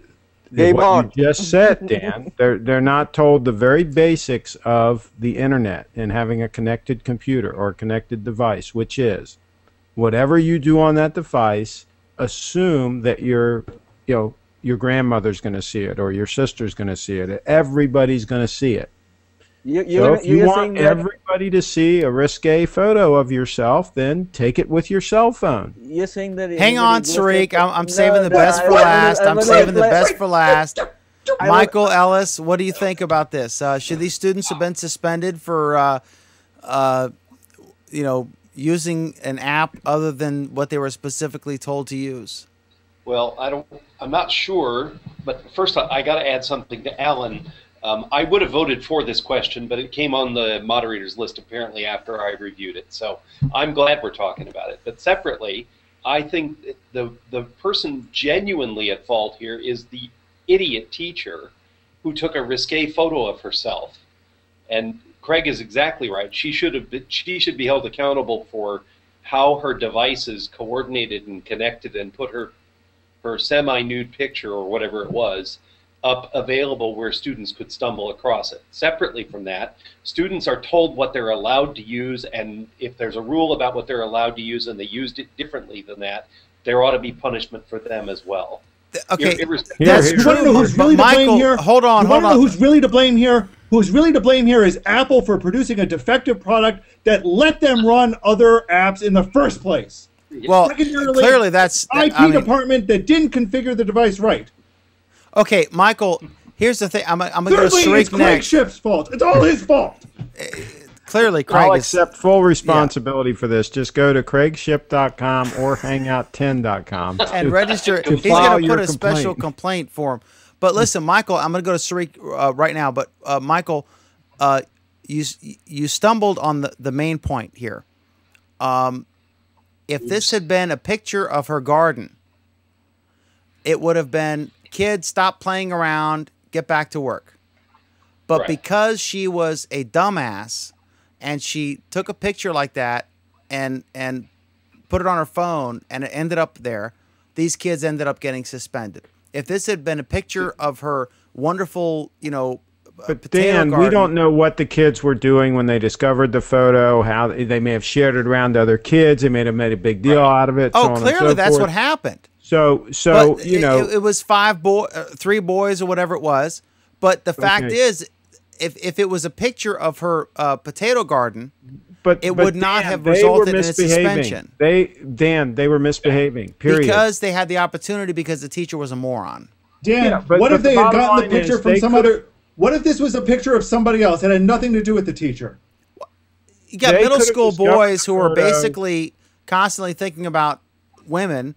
So what if they got? So what if they got a softcore picture of the internet? I know, I mean, look, what if they had gone to craigshipp.com and found all of his stash of softcore I'm not porn? saying that they shouldn't have been admonished, yelled at, held in for 3 hours after school detention or something, but to be suspended from school because how long the teacher were they suspended for? I think 3 days, and there was one thing again.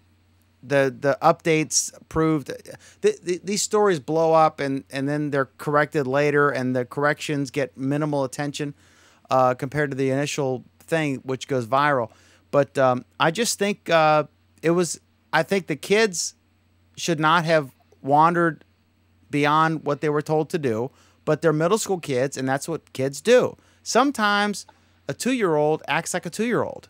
But Dan, the issue, it has nothing to do with the fact whether this was their teacher in the picture. It has to do with the fact with the content in general. Okay. That's, in theory, what they were punished for. They were punished because the teacher was an idiot and uploaded a picture of herself scantily clad. And no, they weren't punished for that. They were punished because they were sharing a picture of somebody who was scantily clad. Who wouldn't in the middle school? But that's still against the rule. But that's against the rule. That's what they were punished for. It doesn't matter who it was. Right. The subject of the picture was not the problem. I have no problem with them being punished, Michael and Alan. I have no problem with them being punished in some way, okay? Because they knew it was risque and they knew they shouldn't have done it. Right. My issue You just is think it was excessive punishment. I think it was excessive punishment to be suspended from school. Let's go to Sreek, and then we'll close after this. And I'm guessing Alan may have a comment or two he wants to share from the viewers on our previous topic. Sreek, what do you think? I think it was maybe a little excessive, but if the students did something they were not supposed to do, yeah, they probably deserve the punishment. But then also fire the teacher, you know. Again, but what I really... You shouldn't fire... hold on, let me interrupt you real briefly. They shouldn't fire the teacher because it wasn't a malicious or intentional disclosure. It was just someone who wasn't technically inclined. She had, I guess, taken a picture for her boyfriend or husband or whatever, and she wasn't aware that could be. She wasn't aware that could be uploaded to the iCloud and then appear because she had also logged into the iPad, which was school issued. It was unintentional on the teacher's part.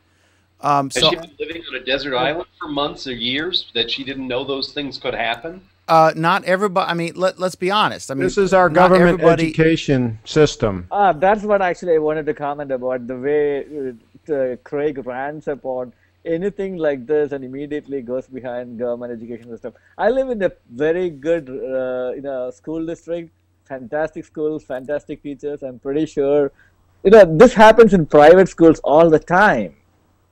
Yeah, but if you were to ask those, if you were to go and ask those teachers, why would you go behind one incident and say there's a problem with the government school? I'd be willing to bet you that they don't teach. I'm pretty sure there are a lot of kids in private schools with a lot more money. Go ahead and take a look at a place called Short Hills in New Jersey. There's a review about how the school system is there. I mean, it's one of the richest counties, whatever, in New Jersey, right?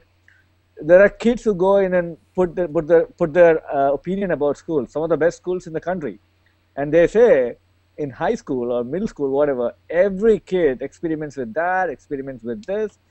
The notion that it's because of the education system, that is total. You know what I mean? I just know that very few public schools, government schools, give comprehensive internet education to either the teachers or the students. Could be. Very few, if any. Okay, let's go to. I'm saying it cannot be a generalized statement that this is because of government schools. That's what I'm saying. Because I've seen, there may be an exception somewhere, but I haven't seen any evidence that there is. All right, I'm going to go to Alan live in and. New Jersey, Craig, live in New Jersey. Great schools. Go ahead. Thanks to your awesome governor. I knew you were going to put a Republican angle to Sreek, it. how old is your oldest? Yeah, so we have some comments. Yeah, comments from Alan, please, from our viewers. We've got this one from Tim Cat. You can always blame IT, just like Craig always blames the government. And here's Diana reacting to something that Craig said. Take it on your phone? Are you crazy? She prefers on the iPad. And finally, can you say middle school boys? Exactly. That's my point. I mean, come on. I have no problem with admonishing them, yelling at them, giving them detention for a few days or something like that. But the bottom line is this was an innocent mistake by a teacher who's obviously a technical moron. But to suspend them from school for several days seems like an overreaction. Dan, let me ask you something. What if they had gotten this a half-nude picture from CraigShipp.com and were sharing it around? How is it different? It would be the responsibility and fault of whatever moron uploaded it to CraigShipp.com. So that would be Craig Shipp. Okay. Well, I mean, granted. And just come to CraigShipp.com and you can find anything you're looking for at CraigShipp.com. Yeah, he has lots of nudity.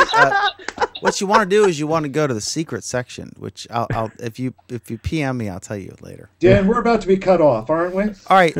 Any? I hope so.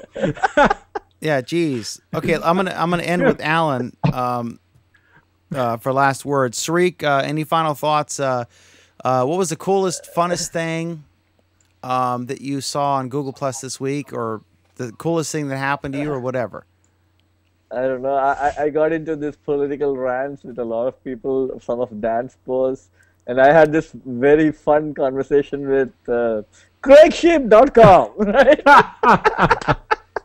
Awesome. You just scored some major points with Craig, yeah. Oh yeah, I did. I beat him completely. Look at him live. Look at his smile, right? I see you've got an athletic look tonight. Yeah, but he was good. He raised a few fair points, but not matching enough for me. It's okay. But Michael Ellis, final thoughts on this wonderful Google Plus week. This has been a great show. It's fun to do this. I'm studying everything you guys are doing because I want to create a couple other shows around. And so, Craig, I'm interested in what you said about Google supporting everybody doing these shows. So you're studying our show, and you're going to do exactly the opposite. No, that could be very advisable, just to say. I mean, I have to say, I think you guys have done super work with this. It's groundbreaking, and I'm learning a lot by being a part of it. So, my advice is come up with a schedule and stick to it, which I'm really bad at. Craig, Michael, Shipp. come into our show Monday night at 10, please. Yeah, I'll invite you. It's all about these shows and helping people get shows started, and that's all we talk about. So, gosh, Craig, is there a URL that someone might? I put it in the chat. Hangout10.com. I put it in the chat. Oh, it's hangout10.com. Okay.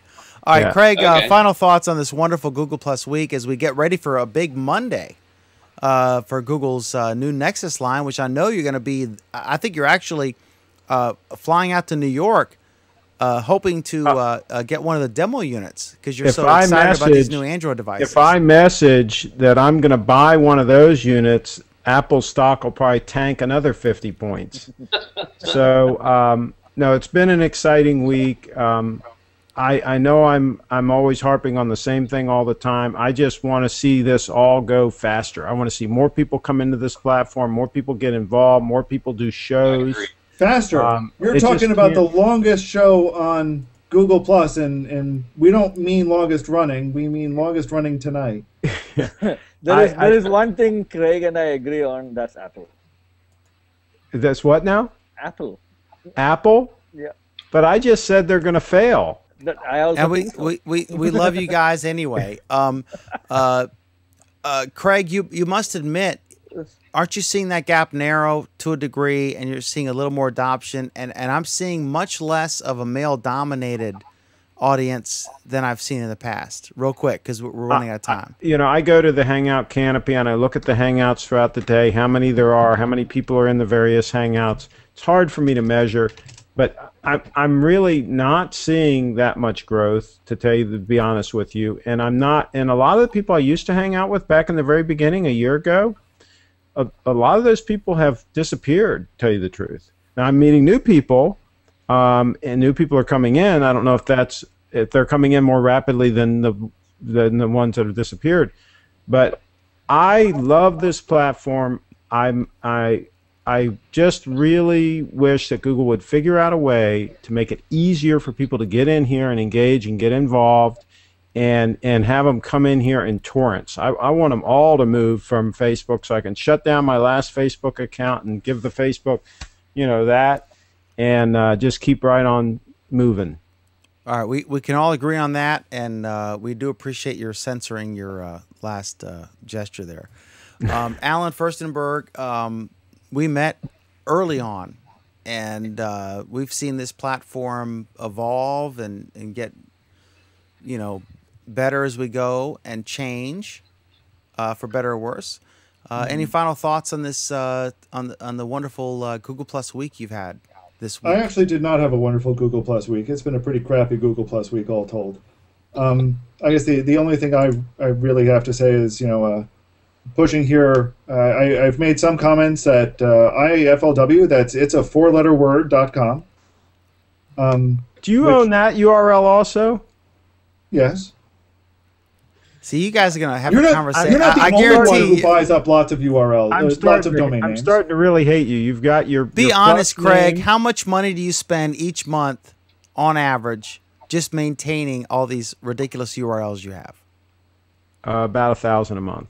And how much do you generate from them, not including the advertising, just like other stuff other than... So far, I'm keep my fingers crossed. I am ahead. In other words, the ones that I've sold over the years, I have sold domains. I'm ahead, but lately I'm not selling as many. So I may fall behind, eventually. But I'm ahead right now. $1,000 a month on URLs. Yeah. You know what kind of a nice house? I know you have like 3 or 4 of them, but you could have like a 5th. Well, but I mean, like I say, I'm ahead. I'm not. They haven't cost me anything up until now because the ones I've sold have been more than what I'm paying.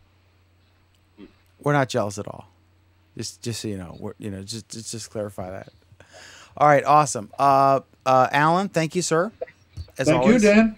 It was wonderful and appreciate it. Craig Shipp, thanks for hanging in there with us for the long haul. And CraigShipp.com or Hangout10.com or any I don't have time for the 12,000 URLs he has. Michael Ellis, good to have you join us. You're an occasional but always valued contributor. And Sreek, so you're trying to take up for the Anthony Clouser 1.0 lighting and sound setup there. Yeah, he's got that backlighting thing going on. He definitely does, yeah. But you got to have more cans up on the shelf there. But anyway, thanks folks for watching. Go ahead, Sreek. How are you guys preparing for Sandy? Did we discuss that? Oh yeah, we did. Alan, we're all going to shack up at his place. Okay. I don't know if we mentioned that, Alan, but we'll all be there about 3 p.m. tomorrow. I've got a dungeon waiting for you. We're coming Greyhound. We are live every Friday night, 8 p.m. Eastern, 5 p.m. Pacific time. That's about midnight GMT. It's sometimes 1 a.m. GMT, depending on when our crazy system changes here in the U.S. of A. Thanks for watching. We really appreciate it. And to all of you commenting, thanks so much. We want to wish everybody a wonderful Google Plus week.